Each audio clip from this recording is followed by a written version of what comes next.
again, we gather in search of the truth, dark, and mystery. It's the Drunk Turkey Show. Big development today in the investigation into the murders of 4 University of Idaho students. According to state and local officials and court documents, 28-year-old Brian Christopher Koberger has been arrested. He was arrested and arraigned this morning in Pennsylvania. We have new details on what Brian Koberger was doing right before his arrest. Police says a tactical team burst in to arrest the Idaho murder suspect. He was in pajamas and latex gloves, stuffing trash into Ziploc bags. Hey, greetings from the year 3000. It still sucks. This is Philip J. Fry, and you're listening to the Drunken Turkey Show. Your one stop for this sort of thing. Hit that button, like and subscribe. You know what to do, just like every other podcast. You guys know what to do, just like every other podcast. What is up, everybody? Welcome back to the Drunk Turkey Show. Good to see everybody tonight. I want to thank you all for tuning in. Please hit the like button, hit the subscribe button, ring that notification bell. You guys know what to do. Today, I think we're going to have an excellent show, as tonight we'll be breaking down the latest developments in the preliminary hearing of Tyler Robinson, the man accused of assassinating Charlie Kirk. Joining me will be Dr. Vona, and together we'll analyze the testimony presented in court, watch the Lance Twiggs interview, and examine messages exchanged between Twiggs and Robinson. Our goal isn't to determine guilt or innocence. Instead, we'll be looking at the psychology behind the testimony, discussing whether there are indicators of possible deception, consistency, or credibility, and what stands out from a behavioral perspective. Remember, a preliminary hearing is not a trial. The judge is simply deciding whether prosecutors have presented enough evidence to establish probable cause for the case to move forward to trial. Let's dive into the testimony and separate the facts from opinions and see what today's evidence may reveal. Let's bring today's guest on the show, Dr. Jamie Vona. Welcome to the show. How are you doing today? Hello. Hi, everyone. Thank you for having me. I'm doing good. How are you? I'm doing great. It's been a up and down week so far. I think this is going to be my last day in this possibly haunted house. As I've been telling you guys, I haven't seen anything crazy ever since I called them out on their, on the house being possibly haunted. Activity has ceased. I hope it stays like that. That door one was a little creepy. Yeah, well, all that was at the same day. I heard a voice, and then I would have freaked out. I may have. I mean, but when I was an officer, there was a situation one time where we got a call to a church, and this was probably about 2:00 in the morning, 1:30 in the morning. And when we got to the church, it was for an audible alarm, and there was some of the church staff that were there. I guess they had some sort of late night thing, and there were some folks that had stayed behind, and they were hanging out, I guess, in the basement area, and then the alarm on the 3rd floor started going off, so they got worried that somebody may have entered while they were downstairs.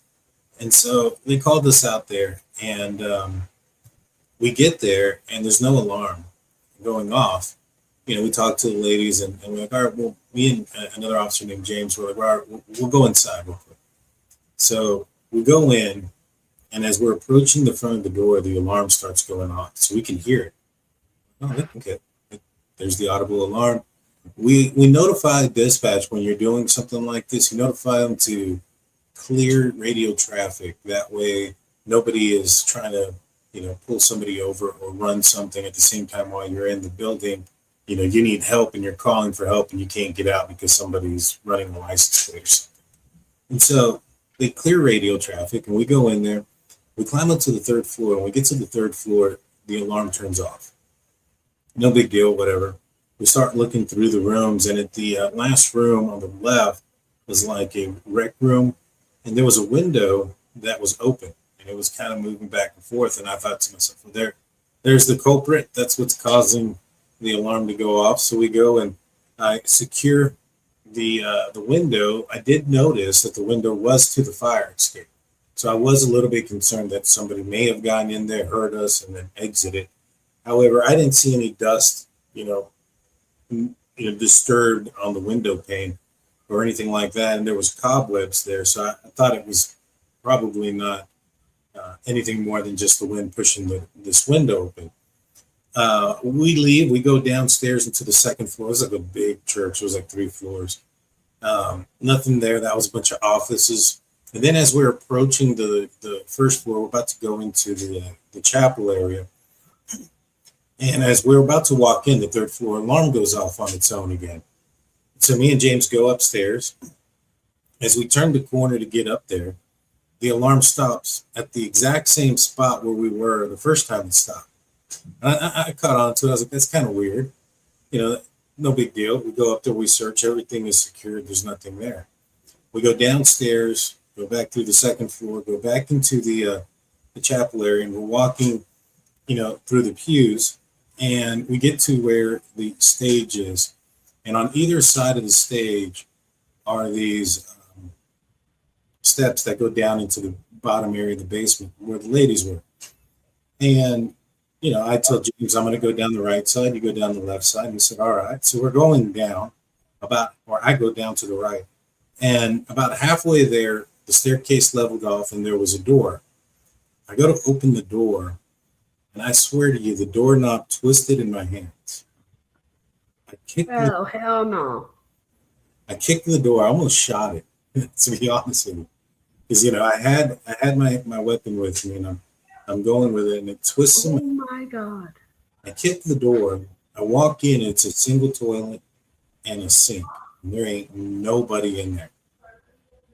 You know what I mean? Oh my God. So I then turn around and say, all right, maybe I just imagined this. And so I go downstairs, and as I'm walking around down there, I hear what sounds like speakers that are turned on. And in the corner, there were some speakers. So I approached it, and as I approached it, it went shh, and it just stopped. Right? And I was like, okay, this is weird. Nothing's plugged in over here either. And so at that point, James comes down the other side, and I'm like, man, what took you so long? And he's like, I was just about to go down the side, and I heard somebody, it sounded like somebody got up and ran through the pews. It sounded like baseball or basketball shoes on a basketball court type of sound. And he's like, I couldn't see anybody. I didn't see anybody. It's dark, and I couldn't find anybody. I don't know what it is. Like, dude, you got to check out this door. And so we decide that we're going to go up the stairs again, right? And so we go up the stairs that I went down. And as we're approaching it, he runs up to the door and opens it and yells, who's in here? And I'm like, what are you doing? And he's like, dude, I heard somebody say they're coming. I swear to you, I heard. He was ahead of me. I didn't hear it, but he says that he heard it. And at that point, I was like, man, this is crazy, man, because the doorknob, I hadn't even told him what happened yet. I was like, this is crazy because the doorknob literally twisted in my hands. And as I'm saying that, the 3rd floor alarm goes off again. And we're like, holy smokes. And I'm laughing. God. And James looks at me and tells me, man, are you enjoying this? And I'm like, I think it's kind of neat, I'm sure if I was by myself, it'd be a different story. Yeah, hell no. Hell no. I'm with S-Dubs. Hell to the no, no, no. So we have to go up there, right? And so we go up there, and the same thing. As soon as we turn the corner on the 3rd floor, alarm turns off. And I'm like, James is like, man, have you noticed that the alarm's turning off right when we turn this corner? And I was like, yeah, I've noticed it a few times. And we start walking through there. And as we're getting to the end of the hall, we hear another officer who had arrived. They had just came up the 3rd floor, and they started yelling, hey, James, Daniel, you all right? And so we came out into the hallway, and we're like, yeah, we're code 4. We're okay. And she goes, we've been calling you guys on the radio for the last 5 minutes. Nobody's responded. And we're like, we haven't heard anybody on our radio. We've just been clearing this building. A lot of things have been happening, but we've been just clearing the building back and forth. We haven't heard anybody, call out. And so at that point, Isabel gets on her radio and goes, I think she was 1607. 1607 100, made contact with 03 and 04, the code 4. And when she said that, we heard it on our radios. Like, we could hear it on our radios. And then we heard dispatch come in, code 4, 10-4. And then we heard dispatch on our radios. And me and James look at each other like, man, that's weird. I'm like, well, let's just get out of here. We start walking, and the moment we take about 2 or 3 steps, the alarm starts going off. I knew you were going to say that. I just got goosebumps. Oh my God. Well, we stopped moving, and then it would turn off. And then I like waved my hand, and it would go off. It never did that the 3 times that I was there. I would have freaked out. You know, we went outside. We told them, hey, and I asked them about the window being unlocked, and she said that was normal because it's an escape. I told them, hey, well, I locked it, so you may want to unlock it when you go inside. And she asked if we found anything, and we're like, no, you know, I just might want to call your alarm company. And so we stayed out there probably about 40 minutes, and the alarm went off maybe 3 times while we were out there in the parking lot. Oh, that's crazy. It was insane. It was insane. And this was like an old church. And in a part of town that's very old that had a lot of history of supposedly. Someone just said, did you check haunted. the history of the place? Because there might be something with the history. Oh, That's yeah. creepy. It was insane. It was an insane night. We you know, me, Isabel and James, we talked about it for a minute outside. Because we were working night shift, 6:30 to 6:30. So 1 o'clock was about mid shift for us. And so we stood out there for a little bit, just kind of amazed by the whole situation. It was crazy. That's wild. But yeah, so me being here, I don't know where my dog went, but she's supposed to be my backup. I was going to say your dog's like, I'm out. I am not sticking around for this ghost story. She took off. But yeah, I don't know if you have any of those type of stories, little quick one that I just did. I no, not really. I like whenever I go into like a new space or whatever, I do like the sage and everything. So I don't have any crazy ghost stories. But my dad, before he died, he always played this dime pitch game. And I was like, Dad, when you die, I'm like, do me a favor and like let me know you're around by like giving me dimes. And he was like, all right, if I could figure it out, I'll do it. So then my mom was like, Joe, I got an idea. When you come to me, come on heads, and when Jamie go on tails. And he's like, Marianne, if I could figure out how to come back as a dime, that should be good enough. I was like, Dad, you're so good at games. I was like, I know you'll do it. Daniel, I find dimes on tails all the time, and my mom finds them on heads all the time. It is so bizarre. But other than that, no crazy ghost stories where like I wanted to run out of the house. Thank God. No, yeah, this one. But I hear if you have something like that, you're supposed to like just tell them to like, you know, to cross over or whatever. That I don't know, but that's what people say, like to leave, and that they do usually. But I don't know. I don't know. I mean, I didn't go back to the church anymore. You know, there wasn't the church that I. Well, you're there tonight, so. But here where I'm at tonight, it's been interesting. There you are. Get up here, girl. You're supposed to be protecting my backside. Yeah, right. Make sure that the thing attacks me. She's like, are you done with the ghost story? I'm done with the ghost stories, Bonnie. I'm done with the ghost stories. That's so funny. And so, we'll save the rest for a What the Freak Friday type of show. Someone was saying during the fall we should do like a Discord where we all tell ghost stories. That would be cool. That would be cool. You know, I think that I only have a handful, just maybe the one I got from here, the one from the church. And I mean, one time I saw a big bird in the middle of the night, like one of those. So Texas, there's this mythological bird. It's probably a turkey vulture of some sort, but it has like a crazy wingspan, and it's about maybe 5 foot tall, standing. One time I was working night shift, and I could have swore I saw a bird that was just massive bird. Wow. But that's about it, you know. I mean, it could have probably been a vulture. I was tired, and my eyes may have been deceiving me. It was also at night, so you know, things could have been distorted as far as my perspective. You know what I mean? Yeah, I hear you. And so those are the only 3 things, but I'm sure other people have good stories. I would listen to other people's stories. Oh, for sure. Now, going into today's conversation, we're about 15 minutes into it. Sorry, guys. Please hit the like button. Let's get the likes up. We're going to talk about a couple of things. We're going to look at the Lance Twiggs interview. I've not seen it. Have you seen it? No. So we're just going to watch it, respond.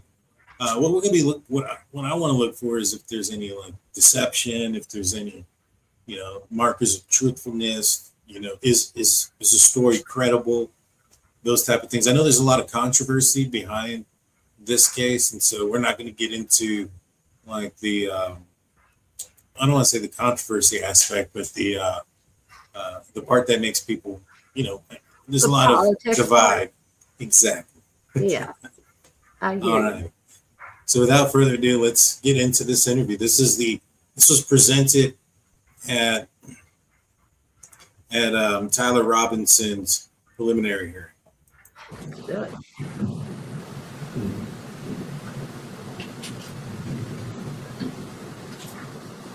This meeting is to use your statement here instead of your testimony at a preliminary hearing. Understand that? Mm-hmm. Okay, so in order to do that, I need to place you under oath and also give you an admonition about false statements. Okay. First, you do solemnly swear or affirm that the evidence you shall give in this issue shall be the truth, the whole truth, and nothing but the truth. So help you God. Yes. So the first thing I noticed is that he's chewing gum. Does that tell you anything? So that's the first thing I noticed too. If I were his lawyer, I would have asked him to take that out because it's almost like for me a little disrespectful. Even if he's not meaning to be disrespectful, it just, I don't know, it seems a little disrespectful. What do you think? I agree. I think it's not appropriate in this setting. I think it may also be something to calm his nerves. Yeah, but I feel like the lawyer should have told him to take it out. I agree. I agree. And I think they may tell him to. I had fast forwarded one part because I was going to watch it, and I got like 2 minutes. I think somebody does. Oh, good. Because I was going to say, I'd be surprised if somebody doesn't say something. Yeah. I also need to notify you that you are notified that statements you are about to make may be presented to a magistrate or a judge in lieu of your sworn testimony at a preliminary examination. Any false statement you make and that you do not believe to be true may subject you to criminal punishment as a Class A misdemeanor. You understand that? Yes. It potentially could be used as for punishment as a higher offense as obstruction of justice. In addition, I just want to make sure that our recording here is clear that you've also been given a federal agreement and a state agreement granting you immunity from prosecution for materials you discuss now. Do you understand that? Mm-hmm. Okay. So he's given immunity. I found this to be interesting. One of I think the concerns here is how much information or involvement Lance Twiggs may have had, if Tyler Robinson, who's alleged to have committed this crime, in fact, did commit this crime. Again, everybody is innocent until proven guilty. I have not yet seen all the evidence myself to make a determination. I think that is appropriate time during trial. I think that based on the evidence I have seen, that it does appear to be compelling. I'll say that, but I've not seen it all to make a decision. What do you think? I agree with that, and I'm sure you remember, but back in the very beginning, we did like 2 lives on this topic. So there was, from what I remember from that, there was a lot of compelling evidence. However, everybody is innocent until proven guilty. As far as the immunity goes, on one hand, I would think that when you get offered immunity, you're more likely to then be honest about whatever it is that went on. But then on the other hand, you could say what you think they want you to say because you got immunity, but I don't know enough about him to know which way that's going. So I don't know if he's going to be honest because of it or try to get himself out of trouble. But isn't there, like you said, Discord and stuff? So isn't there like messages that we'll hear? There is, and give us some information.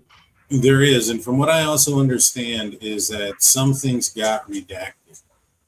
Right. So I don't think we're going to hear everything that's in this interview, but I think it's interesting that it is immunity aspect, because if you didn't do anything wrong, if you truly, was this person who had no idea that Tyler Robinson committed this crime, what would you need the immunity for?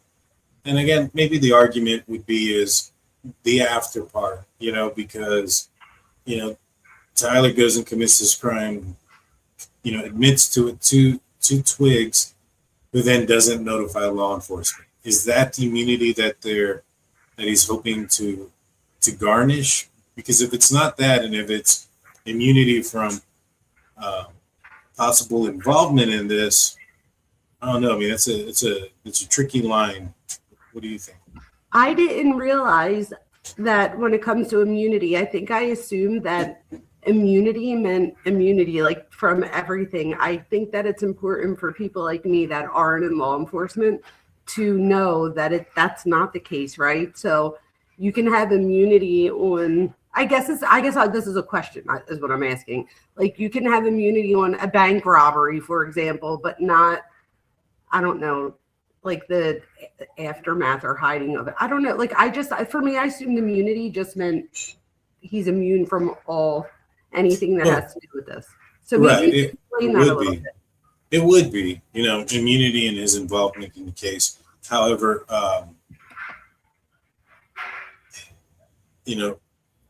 what is he trying to avoid, by having this immunity, right? Is it his involvement? Is it just solely the part of, the aspect of it being that he was told some things and didn't come forward right away? Failure to report a crime type of situation. Yeah, if they were having back and forth conversations, that would be an issue. And how long did it go on for? Was it for days? Because if it's days, then you could say the person had plenty of time. What it also could be? I just thought about this. It could be because law enforcement will do some things, right?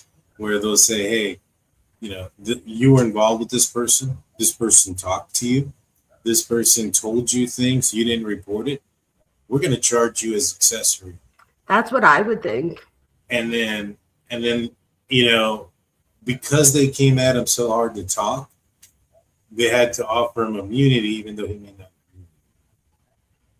But, because they want to keep up the show. You get what I'm saying? Oh, I totally get what you're saying. But that's what I would think. If there's, conversations where he knows or alleged knows what's going on and doesn't say anything, absolutely. I could so see them saying, you either have to talk but isn't this still the preliminary? This is the preliminary. Yes. That's interesting. Yeah. I'm not familiar 100% with courts and stuff. That's more on the lawyer side of things. Yeah. A preliminary hearing, from what I understand, is just to determine whether or not there's enough proof to show there's evidence to go forward with trial. Yes, and I know that just from watching other things that the burden of proof is different with this. So like you don't have to, it's not, how did he say it? The lawyer next door, the lawyer, or whatever. I like that guy. Yeah. But he was saying, like, I hear it, like he'll always explain the law. And he says that with a preliminary hearing, if I remember correctly, that the burden is less. So where like in a trial, you couldn't do things like hearsay, for example. I always think of Chloe teaching us about hearsay. So like you couldn't do that in a trial, and there's a higher burden there. Where here the burden's lower, they just have to meet so many things, and they can do things like hearsay and the judge is the one that decides. So I do think that that's important too, because the burden's a little bit lower here. It's not a burden of fall proof or whatever they say, but it's not beyond a reasonable doubt. It's just that, a crime has been committed and that person is likely someone that may have done it. Right, exactly. Yeah, no, it's not the burden is very low. It's like an indictment. And, the saying is you can indict and that's it. But to put all this information out there, to go to this extent, I mean, I don't know. I mean, I guess every state is different. But I felt like, getting a grand jury indictment would have been pretty easy without having, spend the cost of doing all this. But to each is their own. Maybe this is just the way Utah does things. Let's continue. First, I'm going to cover some of the things that you've already talked about, but to make it as part of this record. First, what's your name? Full name with middle name or just first and last? First and last is fine. Okay, my name is Lance Twiggs. And do you know Tyler Robinson? Yes, I do. Yeah, I do. And this is the same Tyler Robinson that's been charged with the shooting of Charlie Kirk. Yes. And would you say when you first met Tyler? I think it was 2023. I've known him longer than that, though. That was, I think, the first time I met him in person. Okay. And will you describe your relationship with Tyler when you first met him anyway? When I first met him, I didn't know him super well. He was just a new roommate. So I knew he knew my friend group, and I knew he liked playing games, but that's about it when we first, when he first moved in. Okay. Before we go on, I realized my mic was muted at the outset. Was yours on? Your microphone? No, okay. I'm going to repeat those admonitions just to make sure we got recorded. Okay, so again, I placed you under oath. So while he's redoing that, he noticed something. He's just going to redo it. But does he come off to you as credible at this point? Well, so far he does, but I think I'm more or less like looking at his baseline right now, because I don't feel like there's really any questions yet that are, that would, incriminate him in any way, even if he does have immunity. So I feel like these are very, basic questions, like when was the first time you met this person? So I'm curious to see if his demeanor changes later on in the interview. What about his tone and stuff? Very serious, monotone, straightforward. So far, he looks like he's referencing his lawyer right there. Yeah. I don't know if that's something he does throughout, or if it's just because he asked about, the microphones and stuff. But that's interesting, because it's almost like that to me would say that something, that you've practiced this or whatever, because you're referencing over at the lawyer to see if you're saying the right thing or whatever. So that would be weird, but I don't know what the context is here, so I really don't know. What about the fact that he's doing it this way and not in person? That's interesting. That could have just been a matter of convenience. I don't know where they live, so that could have just been, maybe they couldn't, it was inconvenient to get everybody together. I feel like things are done online a lot anymore, so I don't see that as weird as maybe I would have years ago. Yeah. Now let's continue. See where they're at. Yeah. So I think this one's mic is on. Okay, sorry. Okay, you don't need my mic. That's fine. Okay, so we should be good. All right.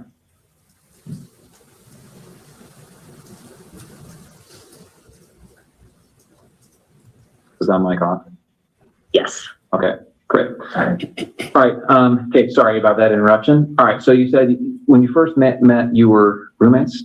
Yeah. Okay. And then at some point, your relationship progressed to something more than just roommates, is that right? Mm-hmm.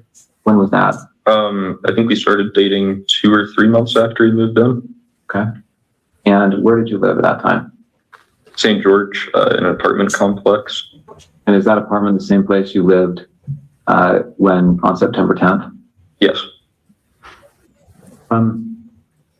When you lived there with Tyler, were you in the same room? Did you live in the same room or different rooms? No, separate rooms. And at that time, let's say September of 2025, what were you doing with your life? Were you working, school? I was working. I was doing bathtub and shower repair and stuff in new construction. Okay. How about Tyler? I think he was both working. I think he was working for an electrician company then, and he was also in a trade school for being a, higher ranking electrician. I'm not sure how the trade system works for that. Okay. But yeah, I think he was both. What was his typical work day like?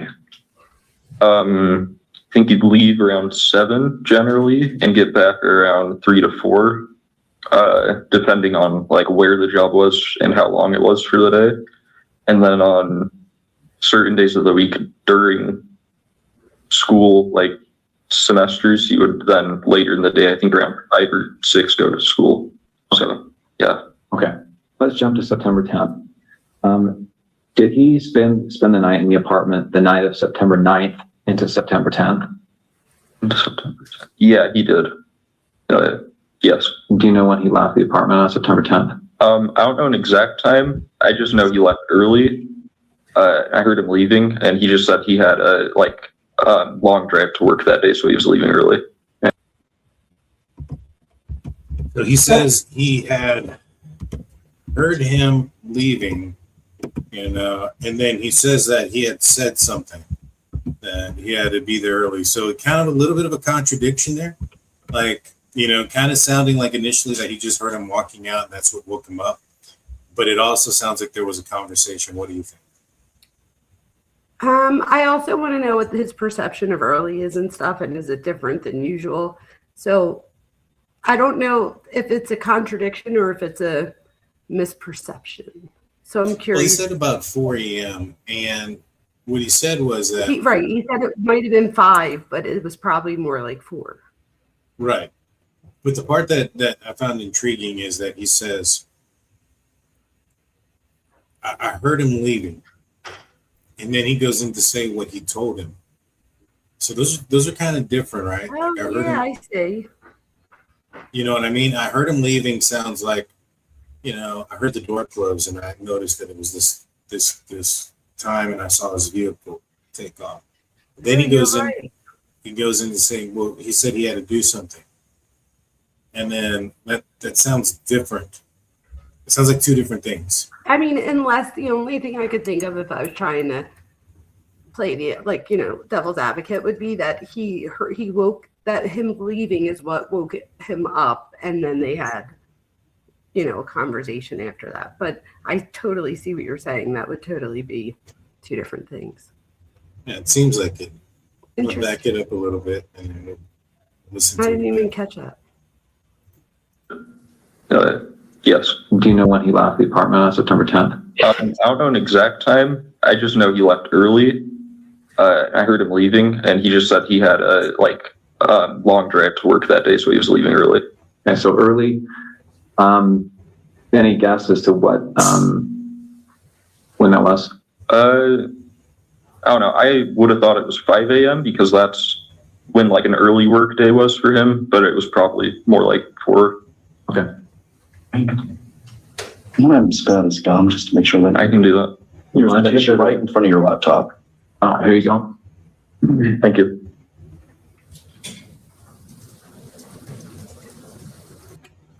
So they're in the same place. I didn't realize they were across from each other. I thought they were. Oh, I see. I thought they were in different parts of the world.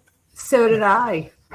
But they're not. They're in the same place. It's like, oh, let me give you this tissue, and then it pops out of the camera. Well, wait, I wish they would have asked, how did you know it was more like 4 a.m.? Like, why did he say that? Yeah. Why would he have thought it was more like 4 a.m.? Yeah, right. Like, why didn't he say, well, why did you think it was more like 4, not 5? Because he says in normal work days around 5 a.m., but this must have been about 4 a.m. Well, why? I agree. Like, why did he think that? I agree. I think there's some, I don't know. We'll see. Let me rewind a little bit. No, you know what? We'll go forward from here because they're just handing off the tissue. You know, I do want to rewind a little bit because I want to hear exactly what he said. Apartment the night of September 9th into September 10th. Into September 10th. Yeah, he did. Yes. Do you know when he left the apartment on September 10th? I don't know an exact time. Did you notice that hesitation? He's like, was he there the night? And he's like, yeah, he did. Yeah, he did. He definitely hesitates. I mean, he could just be trying to remember. I'm trying to give him the benefit of the doubt here. He might be nervous too. You know what I mean? So I'll try to give him a little bit of the benefit of the doubt there. I'm more curious again to see a little bit later on in the interview if his demeanor is the same, how it differs from now. If it differs. I just know he left early. I heard him leaving, and he just said he had a long drive to work that day, so he was leaving early. And so early. Any guess as to what when that was? I don't know. I would have thought it was 5 a.m. because that's when an early work day was for him, but it was probably more like 4. Okay. I'm gonna have him spit out his gum just to make sure that I can do that. you're right in front of your laptop. Here you go. Thank you.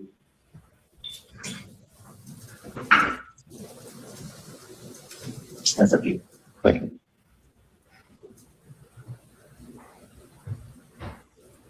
All right, so what time did you get up on September 10th? Probably like 12 to 1 p.m. You didn't have to work that day. No.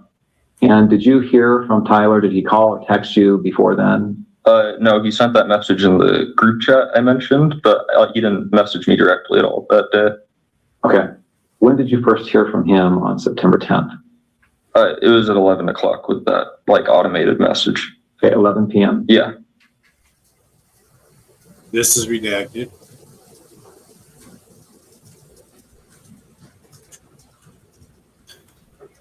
I guess what was in the text message is we're not privileged to see. Right. I don't know how long it stays redacted. Oh, gosh, Oh, what's wow. up? I wonder if we'll ever get to hear what's redacted. Maybe once it goes. That's a lot. Yeah, this is a huge part. Wow. Okay.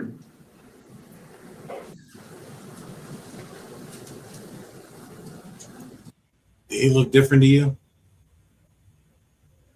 He looks like, see, I don't know. I don't know. Does he look traumatized? I'm not sure. We're Looks seeing sad. that other layer in the back. Yeah, sad, like traumatized. Right. Yeah, I'm dying to know what they were just talking about. I do too, because I think it may have, whatever it was had an effect on him based on For sure. 2020. You see, look at his forehead, look at his eyebrows. Oh, yeah. Like that's a He looks significant matter of difference. fact there, and over here he looks traumatized. Like he just recalled something. Yeah. Yeah, he looks sad. There's a difference there. Okay. Again, I've not seen any of this part, but I'm just like looking at this guy's facial expression, and it's not the same. Right. Almost like he may have, like you said something that was a little bit too much. Maybe that's why it was redacted. Maybe he said something he didn't mean to say about himself. That would be interesting. And again, that's just speculation on my part. I'm not, saying that that's the case, but definitely seems like a difference in facial expression. So again, those messages covered from September 10th to the evening of September 11th. Now, September 11th, what time did you see Tyler on September 11th? Yes. When did you first see him on September 11th? So this is the day after the shooting. Yeah, I saw him when I woke up. Like I said, he was up and around doing a lot of stuff around the house. And then I think I saw him after that message where I said I'll come home and say I'm doing laundry, because I didn't want him going to my parents' house right then when he said there was probably cops outside. So I went back home, and it was just him there, and I said bye to him, and then he drove off. So I just went back to my parents' house. More interesting. This one doesn't seem as long of a reaction.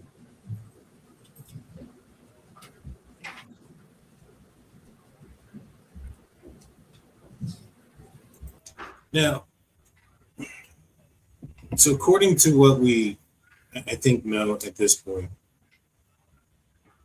he being Tyler Robinson, had already confessed to Lance about doing the crime. He did, I think, that day in text messages and on Discord. You don't think there's more of a conversation there than what he's describing, or should have been there? Well, hopefully we hear some of it, so we'll know. But I mean, I'm going to what I usually try to do psychologically is put myself in that person's shoes. So, I mean, I'm sure, I'm not sure. I mean, who knows? Did they ever talk about this stuff before? Like, was he completely taken back from this? Is this something where like it's that friend that you're like, oh my gosh, like I definitely see it, or is like, so like I don't know how this may have affected him in that moment. And I mean, could he have just been reacting as somebody who's traumatized? Or so I'm interested to see what is in these messages. I am too, and I think they're going to go through some of them here in a little bit. But I think I think before they found out that it was Tyler, it sounded like the text messages weren't ones of somber or sorrow for Charlie Kirk's passing. I guess we'll see. I don't know. You know, and so I believe that's what was out there. But It is. Okay. Yeah, it could be wrong, but if I remember correctly, they were talking about it, but they weren't talking about it like, oh my God, you know, this is sad or anything like that. And then I believe, and I could be wrong, I probably should pull them up and listen to them first. Because I think he ends up confessing to it. And I don't know, maybe there is some shock there. I'm sure there is. That's what I'm thinking. Like, imagine if you're, you know, this is his roommate and he doesn't know him that well, but he knows him well enough that he's living with him. So I guess they like had a friendship of some sort. So they're dating. Oh. You didn't hear that? That's right. No, Daniel, I remember that from the beginning. Oh yeah. They're in a relationship. How does that change? Like, I mean, I'm a little bit, I'll be honest with you guys, I'm a little bit skeptical that if Tyler Robinson did commit this crime, that Lance wasn't aware of it beforehand. That's just my speculation. That's just my thought process. I think that would be easy for us to decipher though once we hear any of the messages. Like I feel like you would respond differently, like if you know something as opposed to if you didn't know it. So I would hope that we would be able to tell a little bit from those messages if he knew or not. And then if your significant other that you've been living with admits to committing a violent crime, and the first time you see them what do you think? What would you do? Do you think you would console them? I think I would be too afraid to be around them, because at that point, if I knew that they already did something this horrific, like what would make me think that like, and especially if it's not something that I ever pictured them to be able to do. So if I didn't picture them able to do that, then how do I know that they wouldn't do it to me? Like I would be fearful of my own safety. So I would probably, I would think that I would, although I don't know, I'm thinking about my husband and he doesn't seem scary to me. So if he did, but then again, I would think like he wouldn't do that to somebody else. So if he did, then do I really know him as well as I think I do? So there's that too. What do you think? Well, there's always, love is blind, right? And that's one of the things that I say. Yeah. And it doesn't mean that love is blind in the sense where, you're going to fall in love with somebody that doesn't matter what they look like. It's more a sense of that things are going to happen right in front of you and you're not going to see them because you're in love with the person. That too. And there are. How do you not say it? Right. But there's also like a lot of denial that I think would have been put in place, especially right away. Like, come on, that wasn't you. That really wasn't you. You know what I mean? And I just feel like there would have been more of a conversation here than, oh, hey, how's it going? All right, you're just keeping yourself busy. All right, I'm leaving. Bye. So I also think of this too, right? Coming from an Italian family in Philadelphia. I'm putting myself in other situations, and I can see a situation where somebody is with somebody that's dangerous, but never fears that danger is going to come to them. So that is a real thing. I mean, it happens all the time. So, I mean, there's plenty of violent people out there where their spouse knows of them as a violent person. So I think it's going to be more interesting for me to see what does he know of about this guy. Like, was he, like you said, was it love is blind, or is it like, did he know that this was his personality type? So I'm going to be curious to see that too. Yeah. True story. Now let's continue this. Reacted erratically. Was he pacing? Was he just sitting down, relaxing? No, he was walking around a lot. Right, and that's within the home. Mm-hmm. And did he talk about what he had done? Didn't go into detail. I just asked him in person if what he said was true the night before, and he said it was. I started crying a little bit and said he wishes he hadn't done it. and then kept going around and just doing stuff, I think, to keep himself busy or distracted or something. What do you think about that? You know, if this guy commits this crime, flees, goes back. I mean, what do you think about the response if he's being genuine that he wished he hadn't done it, was crying and things of that nature? What does that tell you about Tyler Robinson if again, this is all real? So you mean like how he says, how he kind of like humanizes, blah, blah, blah, blah, blah. He's not dehumanizing him. So he's humanizing him by saying he cried. That would humanize somebody, right? It makes them not look like such a monster that went out there and did this horrible thing. He also made it seem like, you know, if he's crying, then he must have regret of some sort. He said he wished that he didn't do this, right? So, and the walking around and all those things, he's probably distracting himself, wishing he hadn't done it. But I don't think that we could say that this means Lance excuses the crime, but I do think that it introduces cognitive dissonance, which is where you can have two conflicting beliefs at the same time. So in one sense, I'm sure he doesn't want to see the person, because you also have to remember, like, he chose to be with this person. So then to find out that this person goes ahead and does something like this, that in itself must, like you said, he must have a little bit of denial right there. So with cognitive dissonance, you could have two things. It can make him, you know, still feel like Tyler was human, and at the same time, he still did this horrible act. So two things could be true at the same time, and they could be, you know, opposing thoughts. Does that make sense? I agree. No, I agree. And I think he's also maybe trying to aid Tyler in a sense by saying that he was remorseful. Minimizing it, for sure. 100%. Okay. Did he talk about what he was going to do next? They redacted what he was going to do next. And then eventually said that he would talk to his parents or turn himself over. Okay. And when you left, was that how you left, understanding that he was going to turn himself in or go to his parents' house? Yeah, and I didn't really want to be at our apartment while any of that was happening, regardless of what went down. Okay.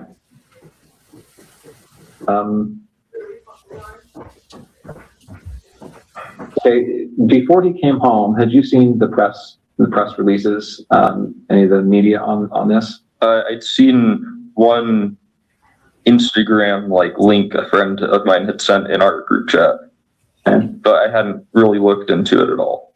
What do you think about that? You know, a person admits to doing this crime that's close to him. He doesn't really look into it. What does that tell you? It tells me that you don't want to believe that the person that you care about is capable of doing this. It's like, you know, classic denial. By not looking at it, I don't have to see it yet. Yeah, 100%. Great perspective on that. And had you seen the images that were released of the suspect? I did the next day. I don't think I saw any on the 10th. I'm going to show you a couple of those images.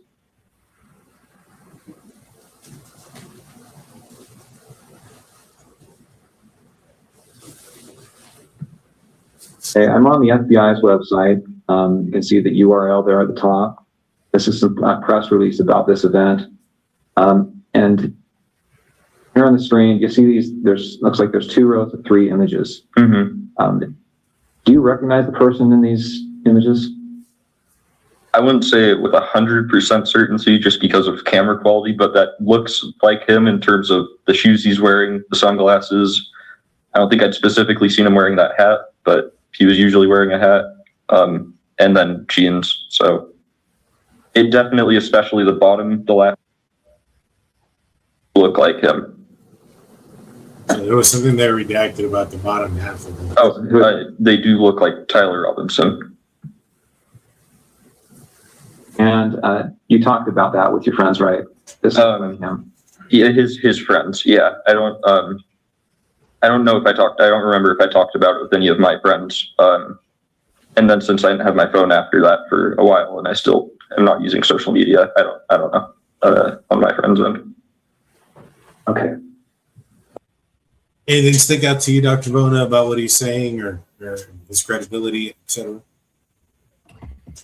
For me so far, he just seems like, I mean, now that I don't know why I totally forgot that they were dating.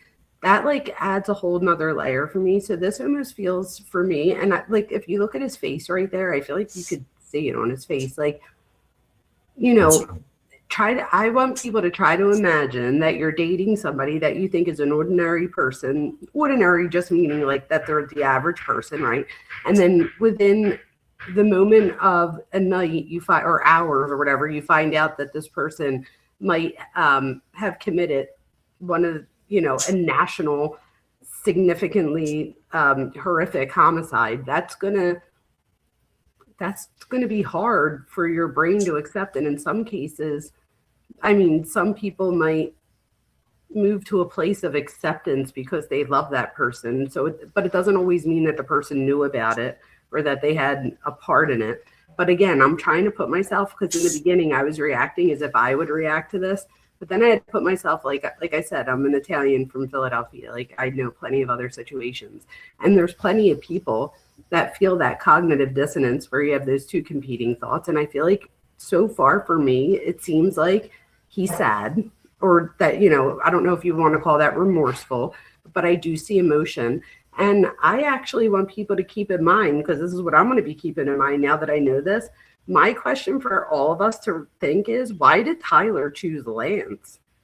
Like, if they were together, then there was an attachment of some sort.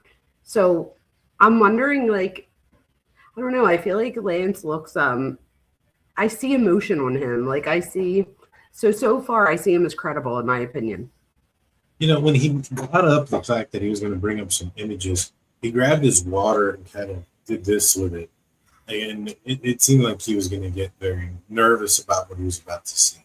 So, okay, but like I was saying before, right? So by seeing the pictures and by saying that that's him, now you've identified this person in the pictures. It seems like to me that he was hesitant to do that. And like I was saying before, if I don't see it, I don't have to acknowledge it. So not only are they asking him to acknowledge it, but they're showing him pictures and saying, do you recognize him in these pictures? And it doesn't seem like he's like, oh yeah, for sure, that's him. Like, but at the same time, he wasn't like, nah, that's not him. So he seems again like conflicted, where he knows in his heart, because he says, well, in the last two, that definitely looks like him because of the shoes and the glasses. He's like, I've never seen that hat, but he was known to wear hats. So like, it seems like he knows that he's looking at a picture of something that looks familiar to him. So in one sense, and especially if you get immunity, you have to tell the truth. So he has to say that, one thing, but on the other hand, his brain probably doesn't want to believe it either. And he probably doesn't want to feel like he's the one that's saying like, yeah, that's Daniel. You know what I mean? Like that has to be hard for anyone to point that person out, knowing that it's probably your loved one. I'm sure he knows that's him in the pictures. I agree. And you're right. I think it's a big part of him not wanting to see it, not wanting to hear it, not wanting to believe it. How do you think he's going to handle it in trial? Actually being in the courtroom, Tyler being across from him. I don't know if they've communicated since. They haven't. How do you think he's going to handle that, given he's doing this by camera? I think that may play a role into this. Play a role while he's on camera. I think it depends. I don't know what their attachment was with each other, or things like that. But I would assume that regardless, that has to be hard. Especially like, if they were dating, there must have been an attraction of some sort there. So I'm sure on one hand, he probably wishes that this isn't him. He's probably hoping that, there's evidence that this isn't him in some way, but then there's probably another part of him that says, but that looks like him. They were the conversations we had, so on and so forth. So I think either way, this is just a hard thing for him to be in situation, but I would also be a little bit mad that, somebody put me in that situation to begin with. That's true. That's very true. I agree with you. Especially like with all like the text messages and stuff. Like you had to know that if you were going to get caught, that these text messages would get seen. I agree. You know, I think he was aware that they were going to come knocking. He didn't want to be there. He said he was going to laugh. And so, yeah, interesting. All right, I want to back up a little bit now. We've talked about September 10th, but let me get a little bit of context here. So, did you game with Tyler? Yeah. What kind of games? We played some just kind of party games together, like stuff, anything that would be multiplayer with a group of friends. There was one game he really liked called Sea of Thieves, where you play as like a pirate, and you can fight against people, but most of it's just like fishing, fighting sharks, skeletons, kind of stuff. We played some co-op games where it's like you both have to work together to win in whatever way. Way back when I was just out of high school, when I first knew him online, we played some like shooting games together, but I didn't know him very well, so that was just when we had like a whole friend group on to play, and he was someone that my friends invited. Okay. Did you and he ever talk about politics? He did more than me. I don't really keep up with politics very much. He'd usually talk about stuff he heard on the radio on his drive to work in like their work car, since it sounds like their whole crew went in the same car most of the time. But I wouldn't say super consistently, because it wasn't a topic I really contributed much on. What about Charlie Kirk? Did you ever talk about Charlie Kirk? I personally had never heard him talk about Charlie Kirk before specifically. Okay. So a couple things. He may have been political, but not with Lance, not very often. Sounds like there was times that he did talk about politics. Charlie Kirk, he doesn't ever remember him bringing him up. How does that play a role in what he did in your mind? You know, if this is true, like this guy didn't talk about this person that he ends up taking the life of to the person that he's dating, possibly loves. How do you feel about all that? Well, I think it's interesting that you paused it. If you look at him here, his mouth is like, and I know that you can't say all the time that that's like a sign of deception of some sort. But my thing is this. There's a lot of families in the United States where there's one party that's more political than the other and things like that.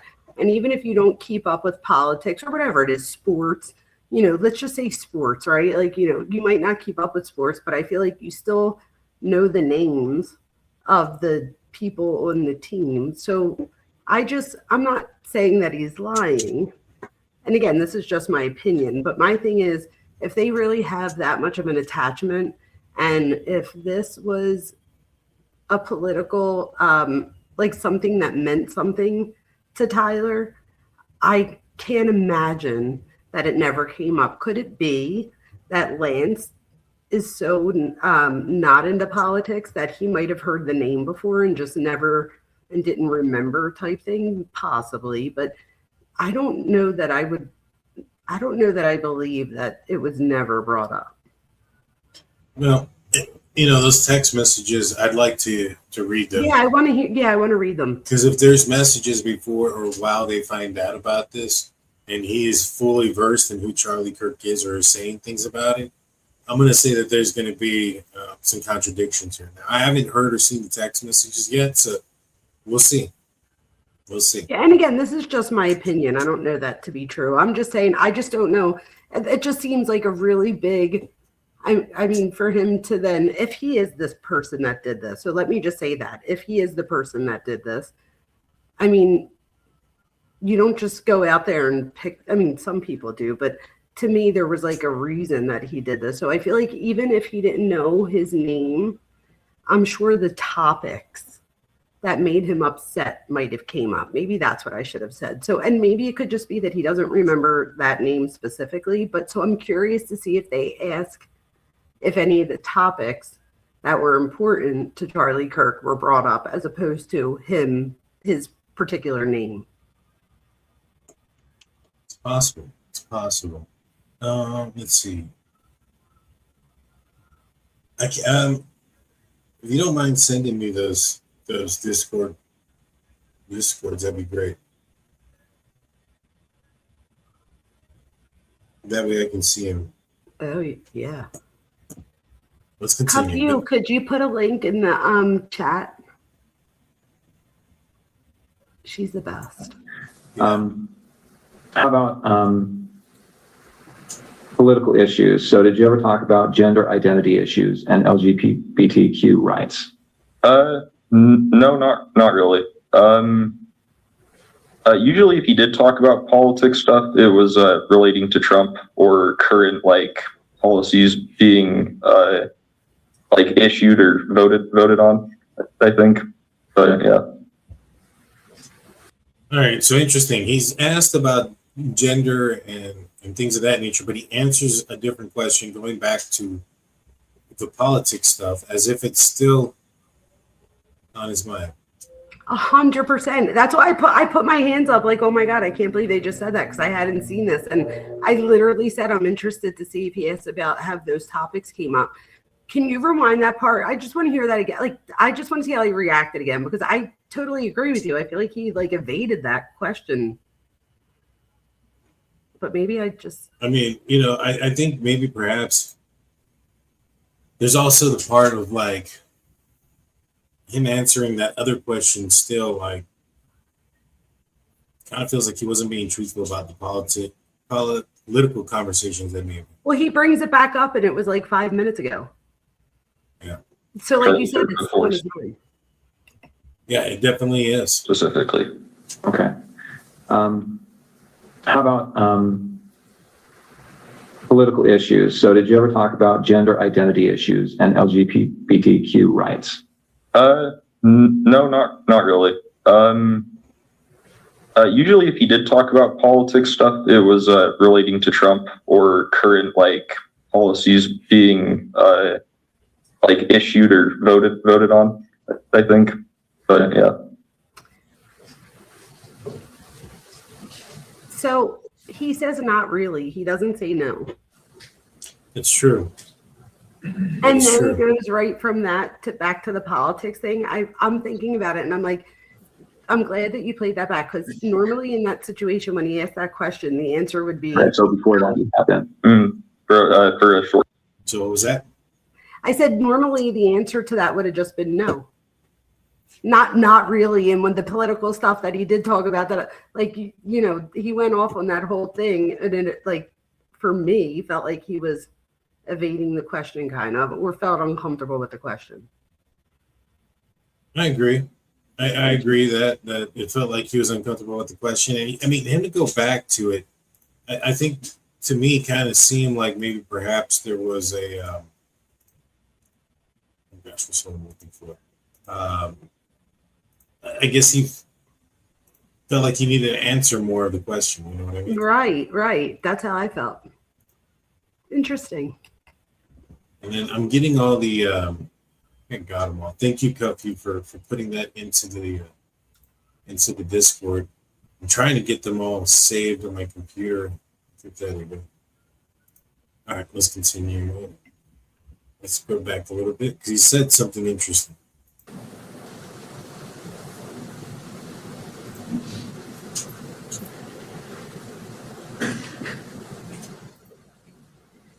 Okay, so before that you had been. For a short time, yes. So before that you had been, and he said, yeah, for a short time, yes. Had been what? I wonder what that was. Oh, we don't know because it was redacted. Gotcha. Yeah, it was redacted. You know, these are the text messages. You want to read through them real quick so that way we can kind of get an idea of what's going on. So this is from Tyler. It says, I'm still okay, my love, but I'm stuck in Orium for a little while longer, yet shouldn't be long until I can come home. But I gotta grab my rifle still. To be honest, I had hoped to keep this a secret till I died of old age. I am sorry to involve you. You weren't the one who did it, right? I am. I'm sorry. I thought they caught the person. No, they grabbed some crazy old dude, then interrogated someone in similar clothing. I had planned to grab my rifle from my drop point shortly after, but most of that side of town got locked down. It's quiet, almost enough to get out, but there's one vehicle lingering. Wrong way. That's Married to the Hobby, guys. Go check out my other channel. Let's see. 7:05 p.m. I think is what it says. What still, that still works for you? Yep.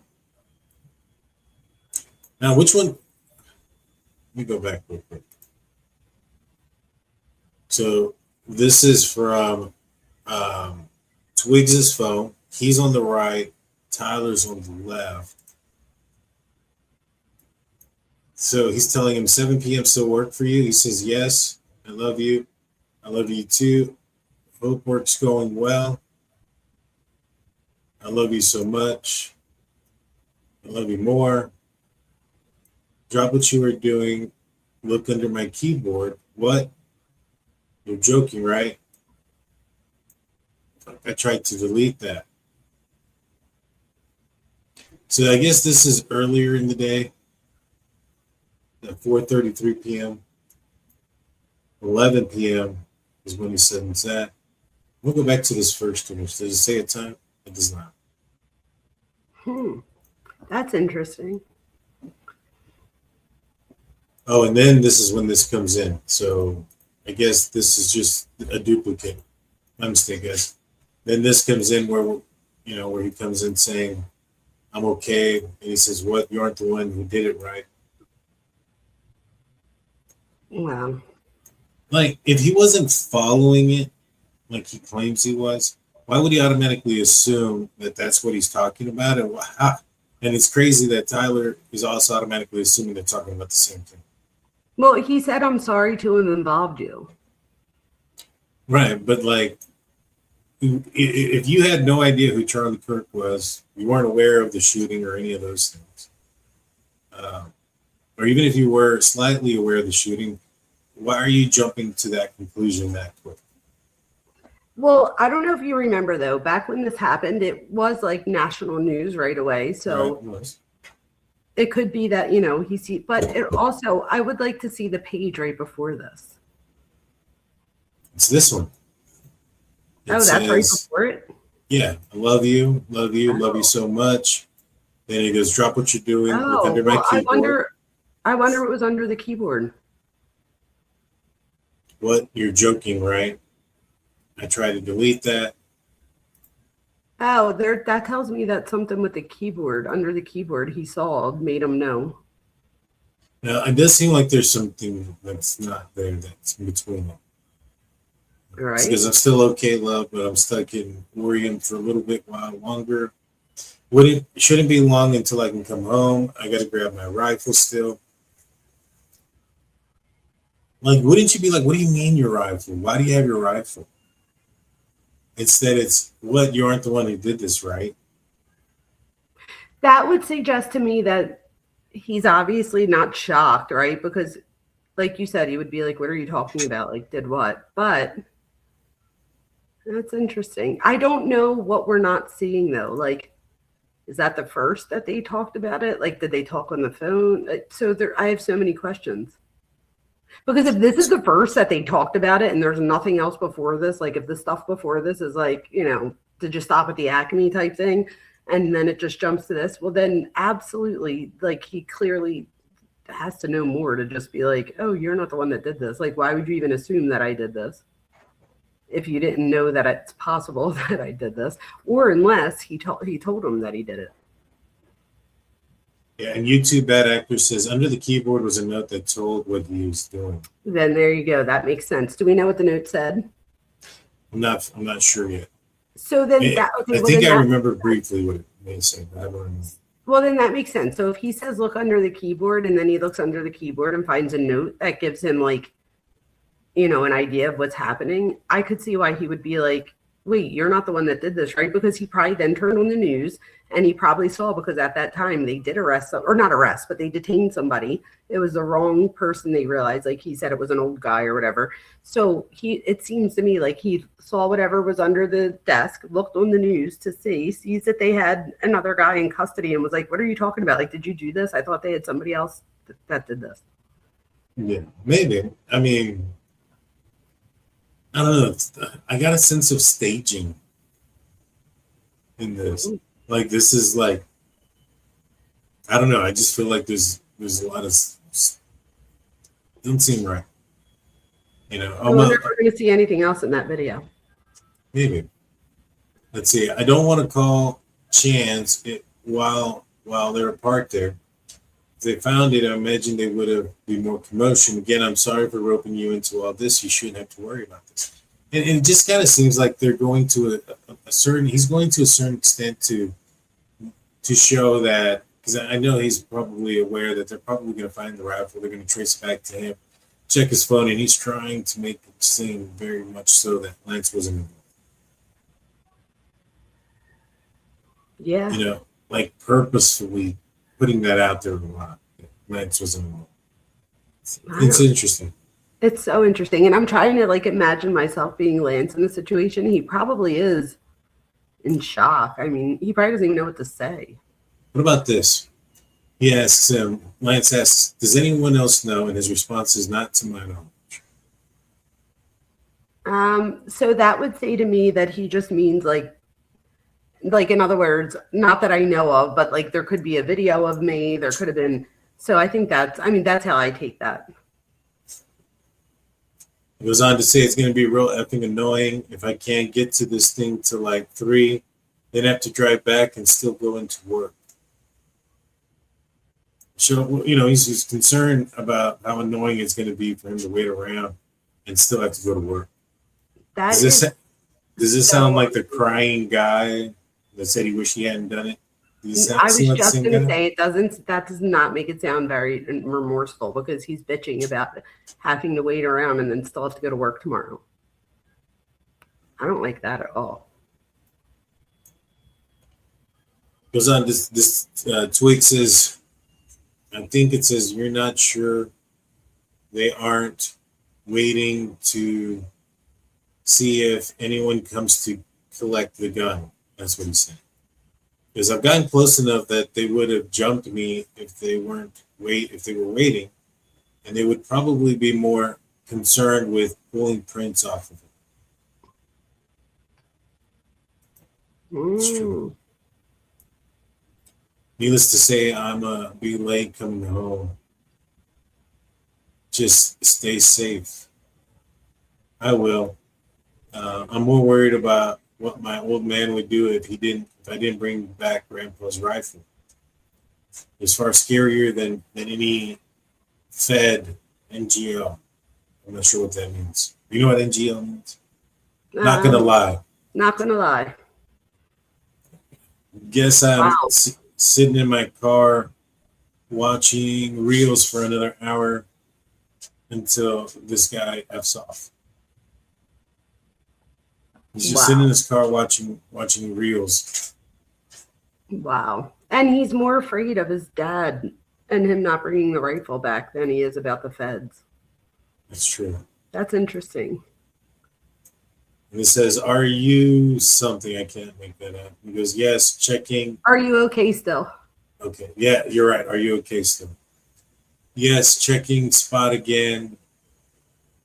And so, I mean, I don't know. I mean, this guy seems very well informed about what he's doing and what he did.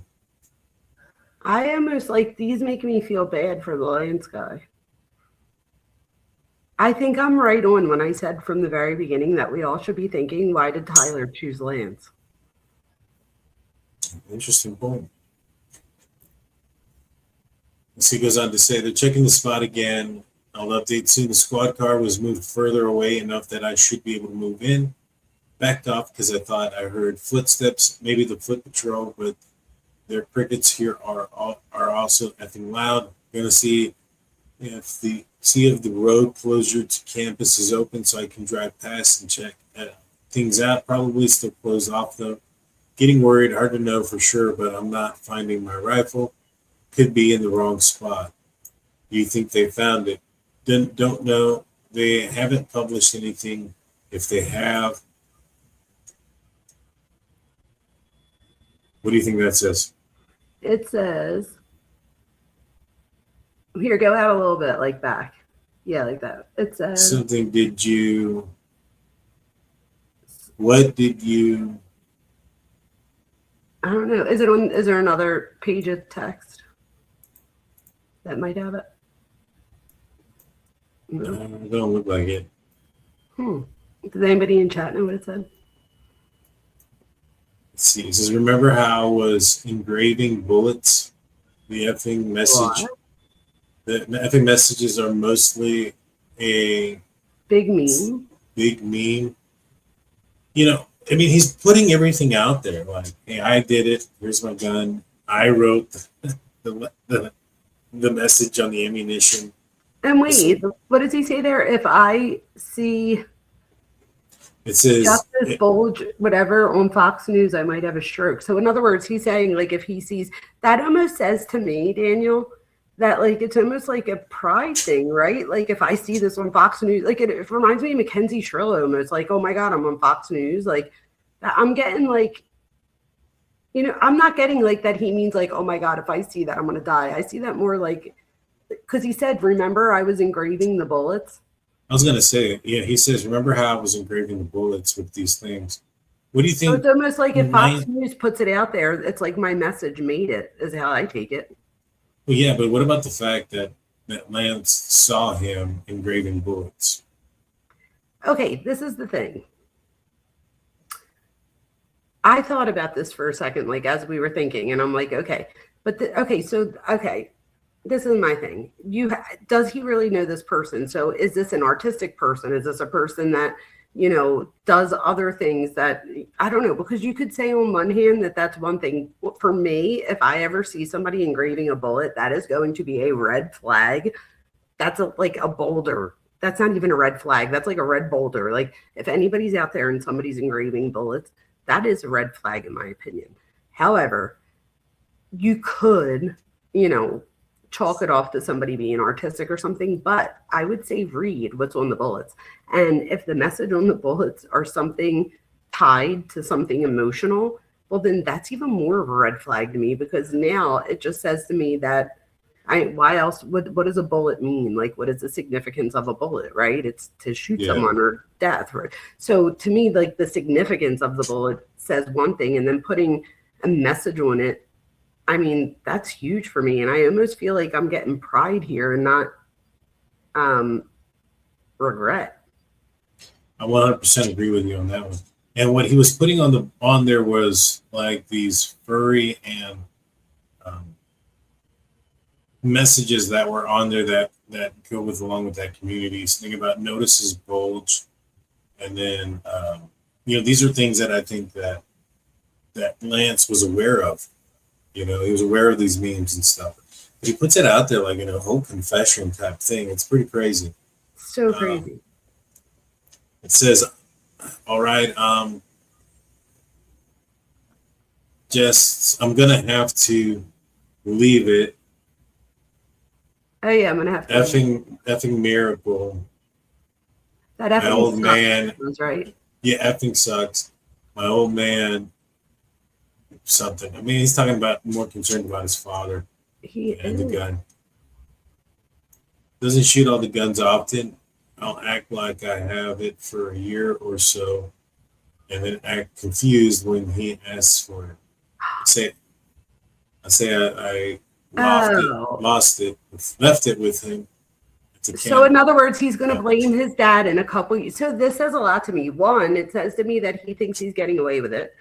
Two, right? Because he says in a year or two, I'm just going to make it look like I left it with him and he lost it, which is, to me, again, you guys, if you're with somebody out there, with whatever somebody will do with you, they'll do to you. So if somebody's telling you their plan that they'll just pretend like it's been lost for 2 years, or that they and then be like, oh, wait, what are you talking about? I left it with you. Like, if they even have the capacity to think like that, and then what, he's going to then blame losing the gun on his dad? Like, that is unbelievable. Yeah. That's like an angry thing, right? It's almost like, oh, that, I mean, I don't know this yet because I don't know enough, but I'm getting a lot. And then what about this question? Lance asks him, do you use it for hunting? After all of this and everything going on, and Charlie Kirk has been assassinated, he's worried, he's concerned, he's asking him, do you use your gun for hunting as well? So you know how I took this, so Daniel, I'm thinking of this psychologically, and it could just be that here he doesn't realize that Tyler has the capacity to do something like this. So I think he's just, if you read the thing before it, right before it, he says that I'll say that I left it with him at a camp out, some likely excuse. And I think he's just saying like, well, do you use it for hunting? Like, I think I really don't even know that Lance is grasping what's happening. I could be wrong, but I mean, like, in other words, he's saying that he's going to blame it on the dad. And I think Lance is saying like, well, do you guys even use it for hunting? Like, in other words, is he going to believe you? Right. That's how I took it. He goes on to say, no, my dad wanted to use a higher caliber for the rifle hunt. Judging from today, I'd say Grandpa's gun does just fine. I don't know. Doesn't sound like remorse. Doesn't sound like he wish he hadn't done it. And I mean, he's saying this to Lance. I mean, wait, does Lance say good? It does. So again, all right. So for me, and again, I'm still trying to play devil's advocate here. I feel like this is somebody who has an attachment. He gets love from this person, right? They said to each other, and I mean, attachment's a big thing that I always go back to, and identity. So I see attachment and identity stuff here. For me, we don't know exactly yet what we're going to see here, but it does say that there's a pattern here of someone that's navigating loyalty and love while also realizing or recognizing the seriousness of this alleged offense. Just so. You know, that's sad. He goes, drive home 3.5 hours. Driving sucks. Delete this exchange, and I can't read what that says.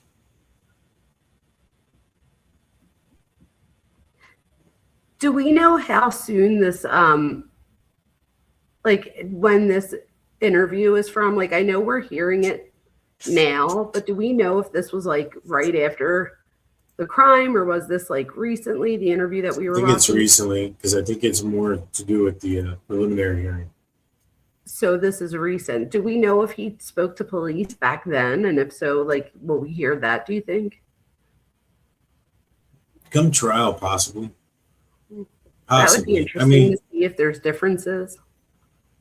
I think that if there is differences in what he's saying, then the defense will bring it up. Yeah, I also think that it's important for people to understand what acute trauma is. And after learning of something like this, I mean, this would be assuming, right, that Lance is not the type of person that would do something like this, right?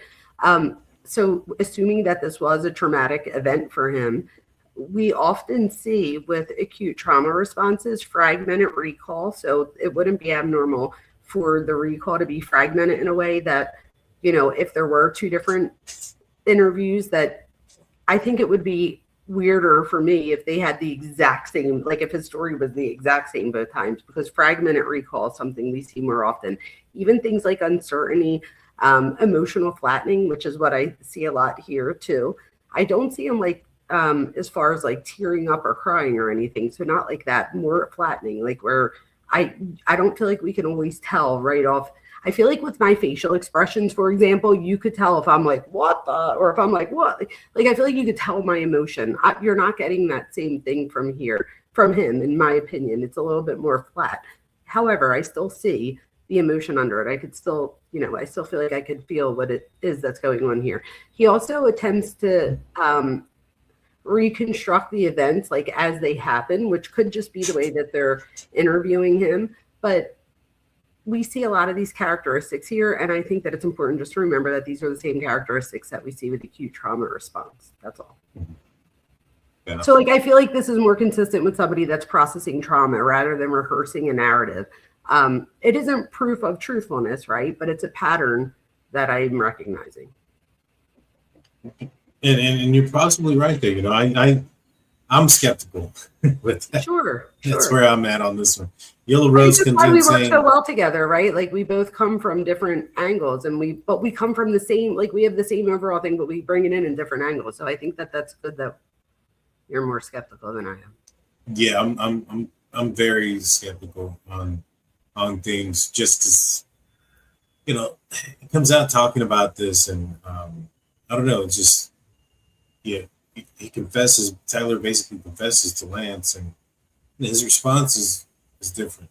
Well, you also have to remember too, right? Like, let's say he feels like he's the star witness here, right?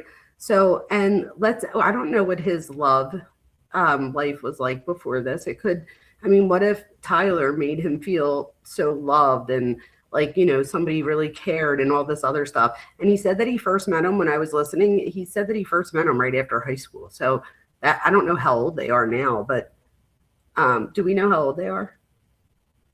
Yeah, I think they're closer to like 28, 30. So then they've known each other for a significant amount of time. If you're 28 and you've known each other since, I mean, you're talking maybe a 30-year life here with this person now. Maybe not with them that way, but with them as far as even friendship. So there has to be some form of bond there. And I don't know. I mean, to him, it could be that if he doesn't say too much, or if he doesn't say, yeah, that's him, what if there's a possibility that Tyler gets off and then we can like ride off into the sunset? I mean, there'd be another part of that would also be dysfunctional because I mean, for all the obvious reasons, but it could, I mean, could he be thinking, and I don't know this to be true, but could it be somewhere, even if it's not in his conscious awareness, that by him saying, yes, that's him, or yes, this is what he did, I'm sure there's a part of him that it's like, okay, well, he has to do that because he has immunity. So there are certain things he has to do or it could go against him. But at the same time, if this guy gets off, I'm curious if this is somebody that he would continue a relationship with, because that would say a lot to me on, you know, what's happening right now in his thought process. Very true. And he's younger than I thought. I thought he was older, but he's actually, Tyler Robinson's currently 23. So Okay. he was probably about like 22 when this occurred. All right. So, you know, a little That's bit younger. interesting too, because then their brains are still developing. That's true. There's a lot of attachment and stuff that goes on during this, like this time in development. So that's interesting. So I'm glad that I asked. 100%. I understand you're going by Luna at some point. To some people, yeah, but not as an overall thing. For a short time, yes. And I understand you're going by Luna at some point. To some people, yeah, but He went by a different name at some point. Who did? He did or Tyler did? He did, Lance. Okay. I think it had to do with his other persona. I guess they call themselves furries. Which one of the two, did one of them identify transgender? I believe it is a furry at some point, which was Oh. Lance. Oh. Okay. Oh, somebody said it was his trans name. I thought they called Tyler Luna. But maybe I got it backwards. No, somebody said, isn't he a furry? And I understand you're going by Luna at some point. You're Oh, going by yeah. Luna. Yeah, you are going by Luna, and he's talking to him. to some people, yeah, but not as an overall thing. What do you think about that? You know, he goes, yeah, but just to some people, but not overall. Like, what do you think about that answer? Wow. So that says a lot to me. So I also read that while we were watching it too, that YouTube Bad Actor said that in the note, he addressed them as Luna. So, oh, and Birdie says Luna equals Lance. That's interesting though, you guys. You know what that reminds me of? Do you remember with Gypsy Rose? I don't know if you remember this, but they had personas or whatever. Sometimes, now I don't know if this is, I don't know enough to know if this is it Luna? Because he just said some people do, but not all. Does he mean that some people accept him and not all do? Is he talking? So I don't know really. I would love to know more about his background, his family, acceptance, stuff like that. Could it be that Tyler accepted him for being Luna and stuff like that? And maybe he felt, I mean, this just validates more of what I was thinking when it comes to attachment and stuff. This is so interesting. I didn't realize any of this. But it reminds me of Gypsy Rose, because this is the thing. If it has to do with like being a fairy, transgender, any of those things, that would be one thing. If it does not have to do with that, then it reminds me of the Gypsy Rose thing, in the sense of, by calling you somebody else. So by calling you drunk turkey, or, you know, something different, it's still you, but it's like, it gives you a different identity. So that's interesting, but I don't know what context it's being used in, because if it's also being used in the context of transitioning type thing, then that would say to me even more that he probably felt that finally, maybe not finally, but that somebody understood him and still loved him for who he was. We saw the text messages. Tyler was like, I love you, I love you, I love you. Know, so he clearly accepted Lance for who he was. That might play into the way that Lance is reacting right now, because you have to remember, you have somebody that does this horrific thing on one end. I mean, cognitive dissonance is literally what I'm going with here, you guys. So on the next time we talk about this, on my thumbnail, I'm sure it'll have cognitive dissonance somewhere, because that's where I keep going back to this.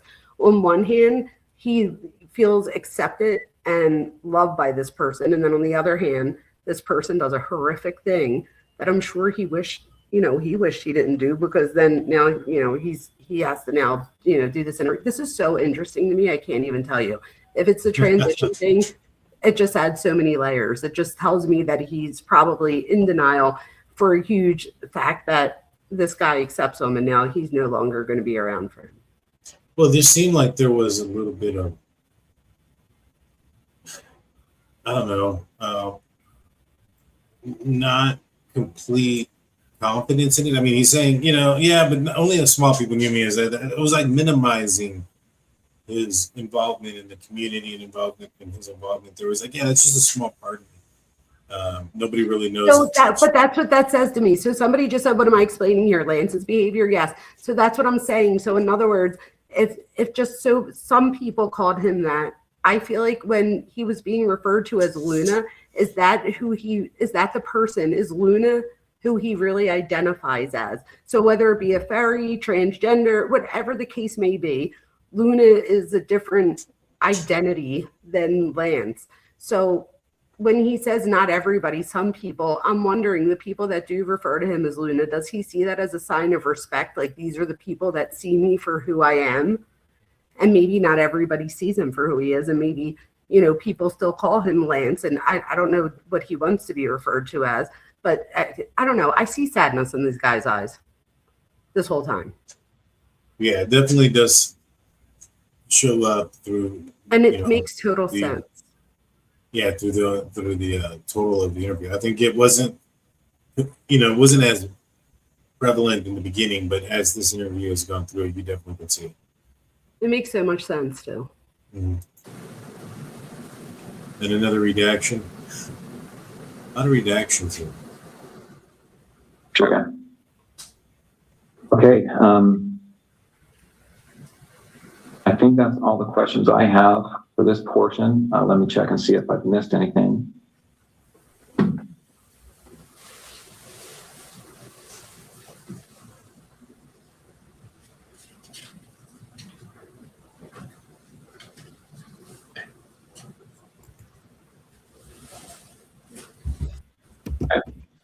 The Dremel that you talked about, you said he had asked for that, is that right? Mm-hmm. And had he told you it was to inscribe bullets? Yeah.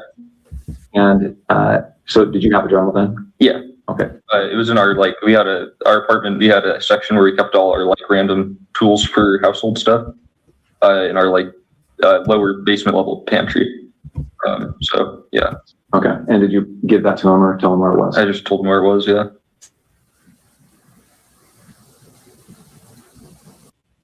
So he was like, hey, I want to engrave some bullets. Can you tell me what the Dremel is? And he's like, yeah, it's downstairs in the pantry. Don't seem odd to you? Yeah, that is odd. I'm trying to play devil's advocate, all this other stuff. But again, when I look at his face, he looks sad. It's almost like I wonder if he was in denial. Like you said earlier, love is blind, right? I'm sure he probably hoped that he probably thought he knew this person, right? And he probably didn't think that this person was going to do anything with the bullets. I mean, unless I don't know, unless, I mean, we see something different. But as of right now, it seems like even if it's something that you think he might have known or should have known, I see a lot of denial with him. Maybe. Like a lot of that, What about shame? What about shame? Do you think you see any shame? Yes, that's what I mean. So that's what this whole Luna thing just gave me a whole different part to this, because I'm sure, yes, there's shame. I see shame too. I'm feeling bad for this guy. I don't know why. I don't feel like people in chat feel bad for him.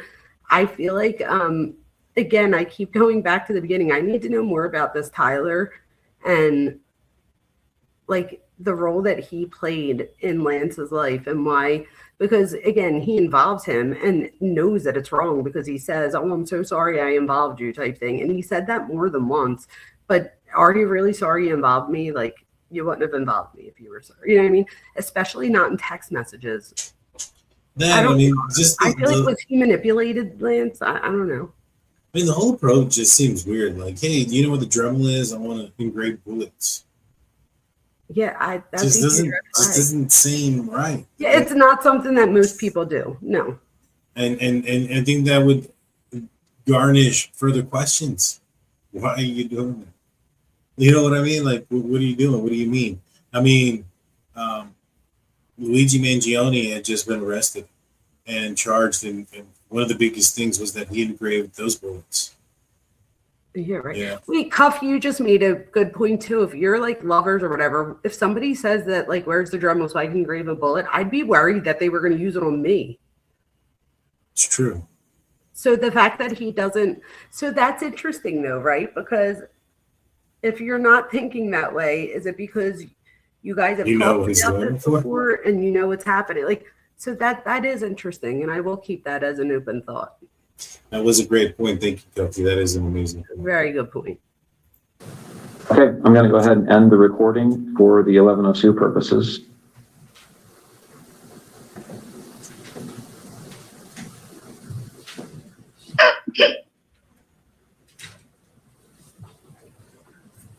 So then they go into the text messages. All right, that concludes State's Exhibit 16. Ms. Hunt. Thank you, Judge. I'm going to just try to get to where they actually show up the pictures and see if there's anything that they're trying to say here with this. That we're on the same page as we go. So here we're looking. Drop what you're doing, look under the keyboard. You're joking, right? I try to delete that.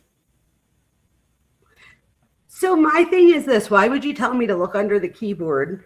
And then when I say you're joking, right, say, oh, I tried to delete that. Like, I don't know. I feel a lot of manipulation here. I don't know. I feel like this is a lot of stagery. Right.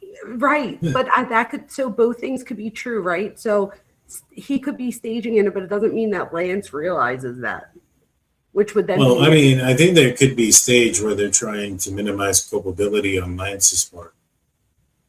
You know, a hero, so to speak, the knight in shining armor that's going to lay down on the sword for both of them and go to jail for both. I don't know. You know what I mean? It's kind of what I have a sense of. Looking at page 1 of State's Exhibit 16.1. If you could read a little more than halfway down where it begins Wednesday, 11 p.m. So I'm just going to read them myself. These are a little bit clearer. 7 p.m. They still work for you? Yup. I love you too. I hope work is going well. They even do a moi moi, back and forth, a moi moi.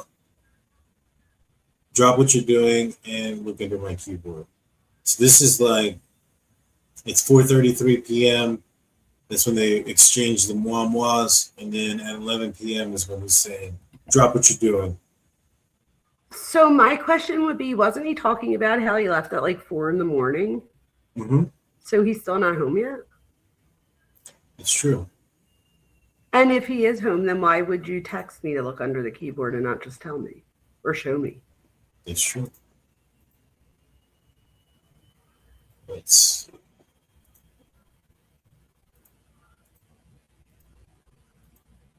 I'm still okay, but I'm stuck in Owen for a little bit longer. You weren't the one who did it, right? I am. I'm sorry. I thought they caught the person. No, they grabbed some crazy old dude, similar clothing. I planned to grab my rifle from my drop point shortly after, but most of that side of town got locked down. This is kind of what we were trying to read earlier. I think it's important though here, the one part where he says that I hope to keep this till his death or an old age or whatever, but he's sorry he involved them. So it's like, but you didn't keep it. I don't know. I'm getting so much manipulation from this Tyler person. All right. So Lance asked him, how long have you been planning this? A bit over a week, I believe. Oh, wait, go back to the first part. It says, if I'm able to grab my rifle and see, and I'll have left no evidence. That's a lot of narcissism there. That's what I'm getting here. Going to attempt to retrieve it again. Hopefully they have moved on.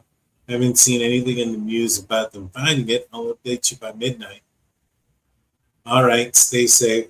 How long have you been planning this? A bit over a week, I believe. I can get close to it, but there is a squad car parked right next to it. With the question of how long you've been planning this, and a bit over a week, I believe. I think he meant a bit over a week, and then I believe I can get close to it. I think I believe goes with the next sentence. Okay. Although he does put a period. I said a dot. It could. Because that is a very different sentence, right? If he says a bit over a week, I believe, as opposed to a bit over a week. Like what it is, but I mean, it's just weird. Like, this is so incriminating. It's so incriminating, especially where he says about the evidence. I will have left no evidence. As again, Daniel, the narcissistic thing, and again, I'm not diagnosing, these are just behavior patterns, but look at all the people that we cover. They all think they're smarter than everybody else. So to them, it's like, you would think like, why, like of all things, why would you write this in a text message? But this person doesn't think that they're going to get caught. So it's like, or they think that like, if we just delete it, nobody will see it. It's true. That's true. Unbelievable. Does anyone else know? Not to my knowledge. It's going to be real effing annoying if I can't get this thing till like 3, then I have to drive back and still go to work. Be sure they aren't waiting to see if anyone comes to collect. Gotten close enough. They would have jumped me. Read that part. I feel like the questions from Lance sound like someone that's in shock. I am concerned. Just stay safe. Are you okay still? So there's some concern there. Let me go back to see if I can find the very first. It's unbelievable.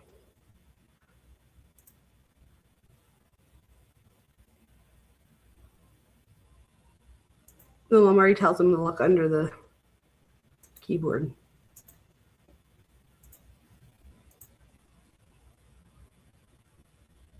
Drop what you're doing. Look under my keyboard. What? Are you joking? You're joking, right? No, you guys are trying to. I don't know. I feel like if that was staged, one thing, but if it's not staged, I feel like that's the text message of someone that's like, "Are you kidding me?" Like, nuh-uh. I mean, it could. Let's see what they say about. I don't think they show any Discord messages. Let's just hear what they have to say about it.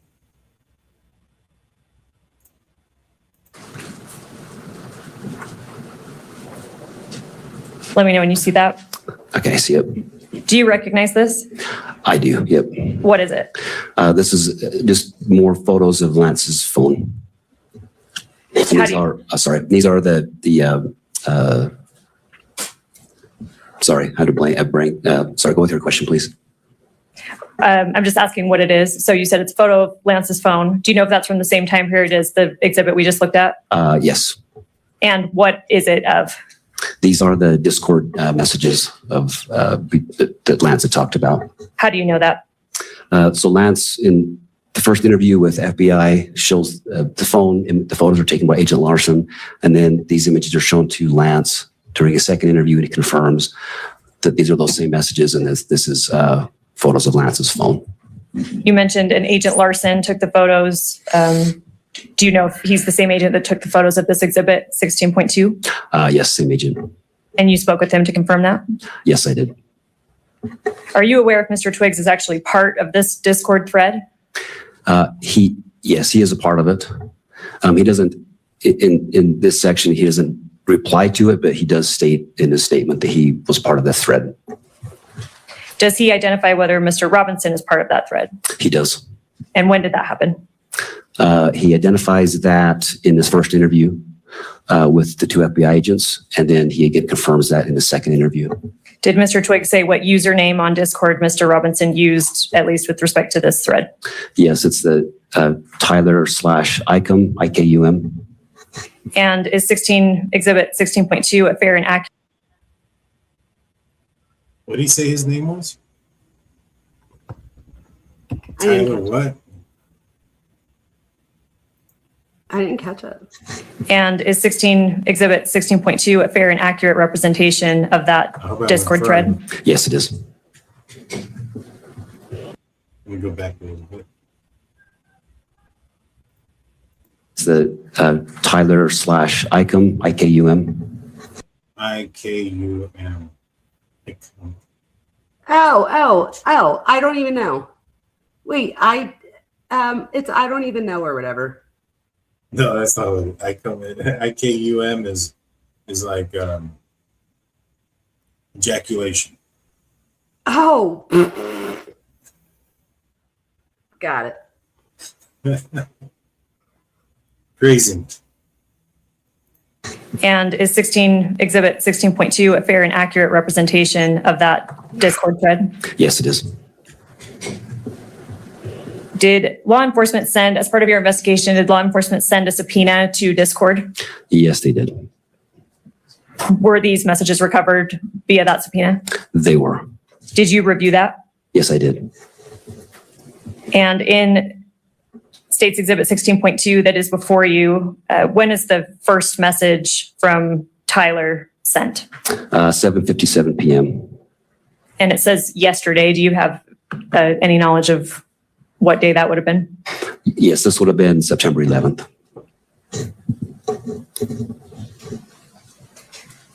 So Tyler sends the first message that you're seeing on Exhibit 16.2, September 11th at 7:57 p.m.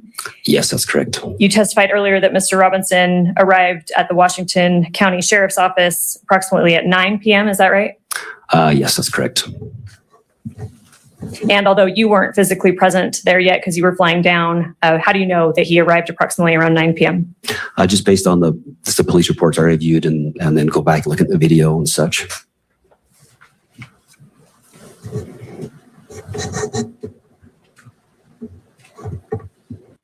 And just so everybody remembers, Charlie Kirk was assassinated on September 10th. So when they talk about the 11th, that's the day after. September 10th was the day of that he was assassinated. Judge, the state moves to admit State's Exhibit 16.2 and publish it pursuant to court order.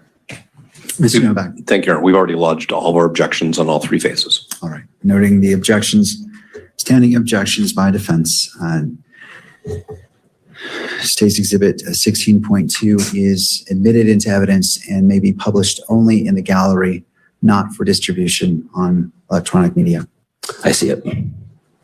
Do you recognize this? I do. What is this? This is a handwritten note or letter from Tyler to Lance. How do you know that? In Lance's first interview with FBI, he tells them about this letter note he found under Tyler's keyboard per a text message he received. He states from 11 p.m. on September 10th. And so at that point, Lance finds this. This is the letter he finds under that keyboard. Okay, so to clarify, Mr. Twiggs gets a text from Mr. Robinson around 11 p.m. on September 10th, telling him to look under his keyboard. Yes, correct. And this is what Mr. Twiggs represented was underneath the keyboard. Yes, yes. How did law enforcement get this photograph? So following Lance's first interview at St. George PD, his phone is recovered at that point, taken into evidence. It is downloaded, I believe it was the following day or shortly after that. The FBI transported that phone to the RCFL, which is the Regional Computer Forensic Laboratory in Salt Lake City. The phone was downloaded through Celebrite, and that may be on there.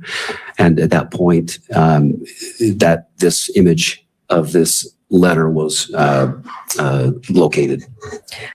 That was a long explanation on how they got the letter off of the phone, but they got the letter. I wish they would talk a little bit more about what's in the Discord. I wonder if there's conversation about the assassination and how people were reacting before they found out, in quotations, before they found out that Tyler was the person that committed this crime. I wonder if they're trying to hide those. I'm sure we'll see it. I mean, I would hope that we would see it, but I'd be interested in that too. We might. I mean, if I would assume that if this is obviously this is going to be the trial against Tyler Robinson, and so how his friends react to the news of Charlie Death's murder, how does that play a role in trial? And maybe perhaps that's why they were able to remove that and get that hidden from us. You know what I'm saying? I think maybe that's possibly what part of it could be, is their reaction. We'll see. Because if there's a reaction of that, they're happy about the situation. How would that change your opinion of what Lance has said earlier? If there's something on there that he's excited about what occurred? No, that would be really disheartening. If there's evidence that I would have to see what it is or hear what it is that he says, but I mean, if there's evidence that shows that he's happy about what happened, then that's just not. I mean, that wouldn't be okay, and that would change a lot of how I feel. I don't know exactly how it would change it because I would have to see the context of it and think about it for a minute, but it would change it. I mean, because I would have to look, like, is this something that's happening out of trauma? Is it so? There's just so many questions, but it definitely would. I would reevaluate if that's the case. Yeah, I would think that I would find it harder to believe that they weren't aware that this guy was planning this, catching him engraving bullets. I mean, he's literally asking for him. You know, knowing that this was going on, knowing that he's talked about politics in the past in a certain light. I don't know. We'll see. That's just my opinion. I'm real quick. Finn fan, I got the Humpty Dance reference. He did a line and I knew what song it was. I'm good with my song. I'm going to break down a few things. You mentioned, I just want to make sure the record's clear. You mentioned Celebrite a few times. What is Celebrite? It's a downloading software that's commonly used by law enforcement. I don't do that myself. And you mentioned SIAC. What does that mean? It's the Statewide Information Analysis Center. It's a division of intelligence, various intelligence information for our individuals, RCFL, that did that. But they, that was then provided to SBI. It sounds like they're just kind of talking about schematics on how they got certain things, but they're not really going into what's in the messages. It sounds like. Did you speak with officers at SBI that have recovered this photo that we're seeing in States Exhibit 16.3? Yes, I've spoken I have spoken with an SIAC analyst who particularly found this image. I've spoken to her personally as well. Was Mr. Twiggs shown what's been marked as States Exhibit 16.3 during his second interview? Yes, he was. And again, you were present for that? Yes, I was there. Is Exhibit 16.3 a fair and accurate representation of the photo law enforcement obtained from Mr. Twiggs' phone and that he was subsequently shown in the second interview? Yes, it's fair and accurate. Your Honor, the state would move to admit Exhibit 16.3 and then also publish pursuant to court order. Mr. Novak. Just noting the objections that have previously been made, and I think that the court's order is that it may be published in the courtroom only. Thank you. Noting the standing objection by defense, 16.3, correct? Correct. Is admitted into evidence and may be published only in the courtroom and not be shown or videoed. I do. What is it? These are the images that the FBI released to the public. That would have been on September 11th when those were released. And this was, those were those images that went public of the suspected UVU shooting suspect. How do you know that? I've viewed the FBI's website, and I recall seeing these images released on September 11th. Does State's Exhibit 16.4, is that a fair and accurate representation of what you reviewed from the FBI and that the FBI released? Yes, it is. The state moves to admit Exhibit 16.4 and publish according to court order. Mr. Novak. No further objection. I got actually some of the Discord messages. I was able to pull them up. I don't know if they're all of them, but I got 2 of them. And then I see that my buddy Jeff also messaged me. Let's see what he has here. Nice.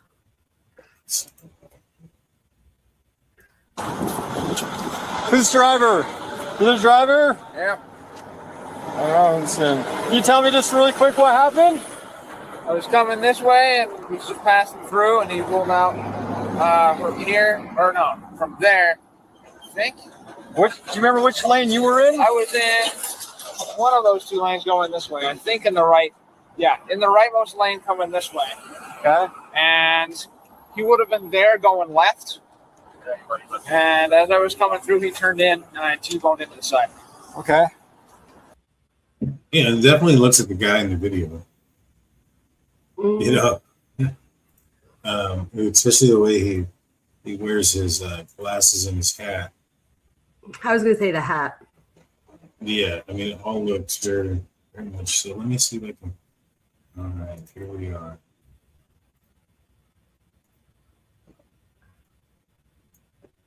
So these were the Discord messages. Robinson saying, my doppelganger is trying to get me in trouble. Hey guys, I have bad news for you all.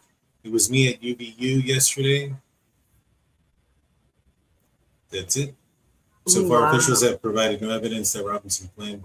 I think I actually got one that's so this is at 3:17 p.m.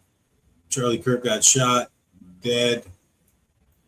4:40, I just saw the video. Holy S.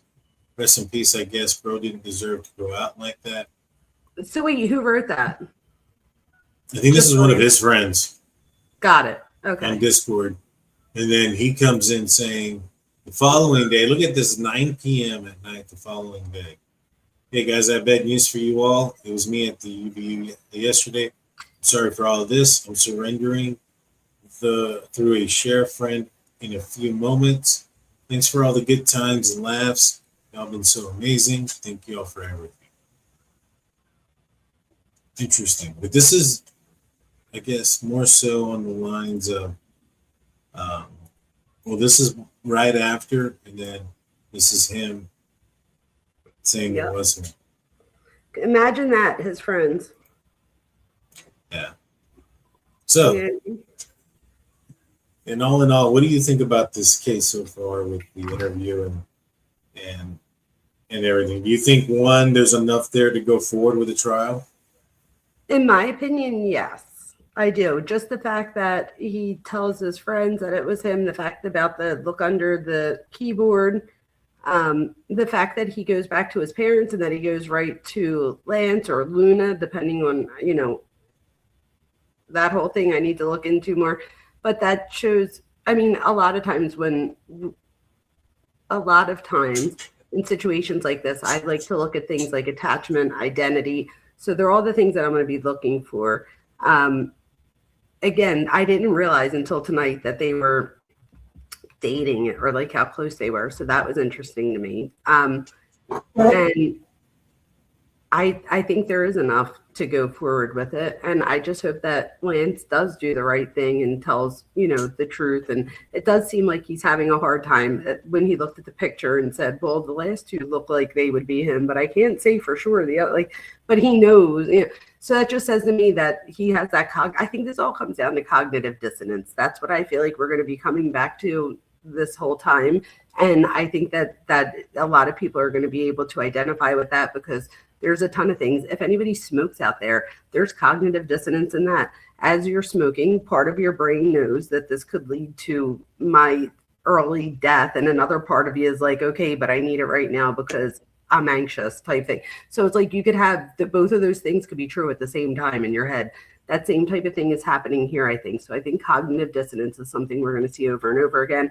And I think we're going to see a story of someone who I'm interested to see how much Lance knows. But as of right now, I'm going with the fact that there's trauma involved. But if I do find evidence to where like he knew about this, like that would that totally would factor in totally different for me. But as of right now, I'm keeping it as he's traumatized, but he's coming forward with what he knows or what he's been asked to surrender or give to the police. So it's like he's cooperating, in my opinion. I don't know. What do you think so far? Is this the letter to Luna? This is the letter under the keyboard. And thank you, Cuffy, for putting it out there. And yes, it is addressed to Luna. It says at the top, Luna, we something. WA something. I wonder what that is. If you are reading this per my text, so he planned to text him to look underneath the keyboard. Wow. You're reading this per my that's text. Totally premeditated, right? Or is it possible that somebody else wrote this after they got the text? No, in my opinion, I think that would be easy to show. If it were like printed out type thing, and it was it's like not a Word printed out. document. This is written. How do we That's know what that? I'm saying, though. If it was printed out, I think you could say that somebody might have wrote it after the fact. Are you saying that Tyler could have wrote it, but after the fact, or do you mean? Yeah, I mean, it's kind of weird, like per my text. No, that just says to me how, in my opinion, how premeditated this was. That, like, in other words, if I text you later and tell you to go find this, then I'm obviously alive because I'm texting you. If you get this a while later, I'm probably not around. But I didn't read the rest of it, so I don't know. Yeah, I'm likely dead. There you go. So he goes, I'm sorry. I'm so sorry. I left the house this morning on a mission and set an auto text. What? So that's what he's saying. I meant to delete that. Oh. Yeah. I don't know. I wonder, they got his phone. I wonder if they'll be able to prove whether or not there was an auto text. And if it wasn't an auto text. You can send auto text? I don't even know how to do that. Yeah, you can. I can send a text message, put a time on it. It'll go I had no idea. Yeah. I am likely dead or facing a lengthy prison sentence. I had the opportunity to take out Charlie Kirk, and I took it. I don't know if I will have succeeded, but I had hoped to make it home to you. So, this is a different thought process in my mind. Earlier he was saying, I was going to be home by this time. Now I got to wait. This, that. You even brought it up that he thought he was going to get away with this. This seems very different. This seems like a different thing. I'm still getting very. My skepticism is increasing. This seems staged to me too. That's totally different. When he's sitting there and he's annoyed that he might have to stay there at 3 a.m. and then still have to go to work the next day. Yeah. I don't know. This is shady. Yeah, I mean, my skepticism is increasing. I'll just say that. Well, what about Lance or about Lance possibly knowing ahead of time? I mean, that's just my opinion. I think that there's a good chance that he may have, but Can Opener coming in with a membership for 13 months. Good to see you, Can Opener. Looking forward to this football season. It's going to be a good one, I think. Go Eagles. Go Steelers. I I wish we could have lived in and then it's cut off. I wish we could have lived. I wonder what he says. I'm gonna see if I can find the film. Wow.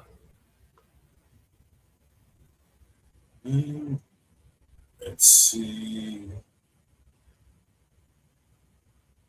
Okay, so it goes, I don't know if I will have succeeded, but I hope to make it home to you. I wish we could have lived in a world where this did not feel necessary. I wish I could have stayed for you and lived our lives together. I lack the words to express how much I love you and how very much you mean to me. Please try and find joy in this life. Love you always, Tyler. Now that is so manipulative. I need to like ponder over that a little bit.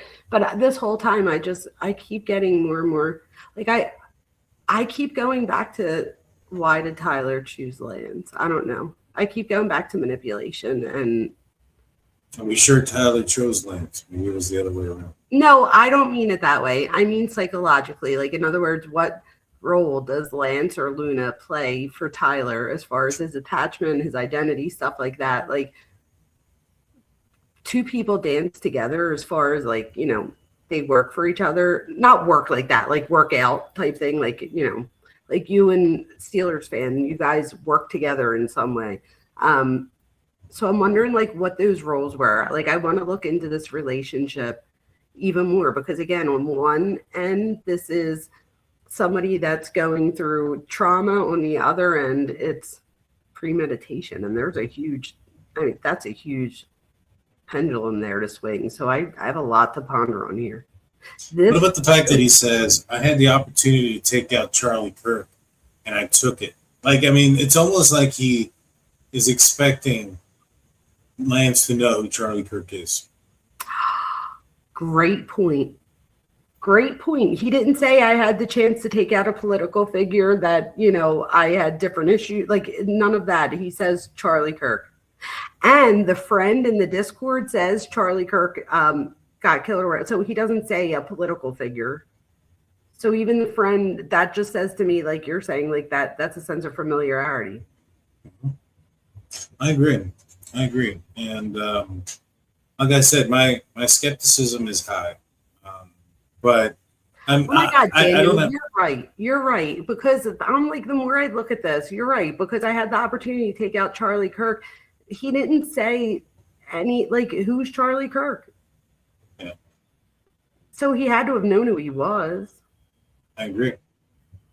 I'm sure they discussed this and he's trying to minimize, his involvement, which makes me wonder how much more involvement he had. That's why he's saying he doesn't know who Charlie Kirk is, etc. I don't know. There's a lot of this that's staged. Distancing. Yeah, I'm sure that's distancing too because he doesn't want to get himself in trouble. I agree.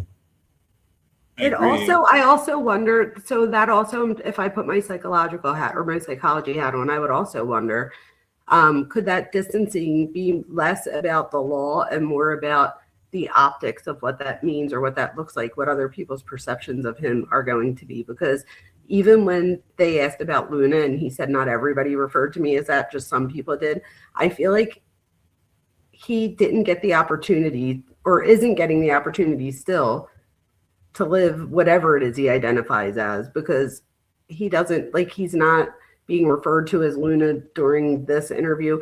If it was something that people accepted of him, everybody would know him as Luna or accept him as Luna. So I'm wondering, like, I don't know what his family dynamics are. I'm wondering if this is more about how he will be perceived and his family unit might be perceived, or is this about, like, I need to watch myself at the law because he does have immunity? Yeah. I think there's a lot of psychological stuff going on here. There definitely is. And that's why you're the best guest too. Oh, I appreciate it. Try to break that down. I appreciate it. Yes, man. Because, like, there's so much here. I mean, again, this is just the preliminary hearing that we saw. I'm sure when it comes down to trial, we're going to see a heck of a lot more. And, you know, obviously a heck of a lot more when it comes to that. And so I'm for it. I'm for getting all the evidence out there and for the transparency. I was shocked that there was some things that were redacted because I don't think they're going to be redacted from trial anyways. And so, you know, I guess what you're trying to do is not put out so much that you taint a jury. So whatever it is that they redacted must have been very, what's the word I'm looking for? Incriminating. Yeah. So something else just came to me too, and I feel like this is interesting. So I also just thought about this too. So to Tyler, if we are talking about like a transitioning type thing or like a different, like a gender identity or something along those lines, was Tyler dating Luna? Because if Tyler was then in a relationship with Luna, it's probably easier to come forward as Lance. Does that make sense? Because it's like Lance is the one now that's like not being loyal. yeah, There's so much about this identity stuff that I need to look into. it really is. It really is. Well, I've kept you over 2 hours. It didn't even feel like it this time. I felt like this time flew today. It did. Well, I mean, there's so much interesting stuff, and this was something that both of us hadn't seen before. And so I think that it really made it for a very good show for everybody. So please hit the like button. Make sure you go check out The Mind Behind True Crime with Dr. Vona. This is her channel. Let's get her going. Also, while you're checking out the other channels, check out Married to the Hobby. This is my other channel that I do with my wife. We, in fact, we just dropped in a video earlier today. Let me refresh this. There it is. It's Is Wife Look Real? Let me tell you, she cooked me. I got beat. Oh, I love that. So Is Wife Look Real? This was a trip that we went to Fredericksburg. Everybody's laughing about this part because I was talking about the watermelon's butthole. Apparently, the smaller the butthole of the watermelon, the sweeter the watermelon. I just heard that too. I had no idea. Yeah. I think I saw it on TikTok. I don't know if it's true or not, but I'm going. It is true. I looked it up. I asked ChatGPT because somebody was telling me that in Walmart, and I was like, "What?" And then I looked it up, and it's true. Yeah. So go check it out. I'd appreciate it if you guys would. We're at 335 subscribers. Nice. I'm trying to get to 500 subs, so I'd appreciate it. Thank you so much. You want to see paranormal stuff from me? I got some paranormal stuff. You know, I think I got to see if I still got the video or the picture up. I actually captured a shadow figure in his house once on a trail camera. And it's pretty interesting when you see it because it's like in the middle of the room and behind it is a clock, but the shadow is so dark that you can't see the clock through it. It's really weird. I'll see if I can find the image. And there's also this pink anomaly in the bottom corner that pops out too. It's weird. It's a weird thing. So we'll have to do something like that soon. I know that the government released some more UFO files. So maybe this weekend I'll do a paranormal UFO show. So make sure you like and subscribe to catch that. But what do you have going on the rest of this week, Dr.? I always know you're going to ask this. You think I'd be more prepared. Probably Mackenzie Shrilla. I've been on that case, and I'm almost done all of her gibberish. I actually translated it. I know a lot of creators think that they've translated it, but they have not. I literally translated it word for word, and I'm like confident. In Mackenzie Shrilla terms, I'm hella confident. Helly, she would say hella confident. Helly confident. She talks so weird. My husband now will be like, on God, James. I'm like, oh my God, stop it. Like, he's even using her phrases. He's doing it because I literally am listening to it all the time. But I'm like, he told me that I said on God the other day. I'm like, no, I didn't. He's like, on God, you did. I was like, stop it. Because she says that too. I'm like, oh no, that's when you know you've been doing this too much. How about you? I have world-renowned forensic psychologist from the UK on tomorrow night. Oh, I can't wait to hear that.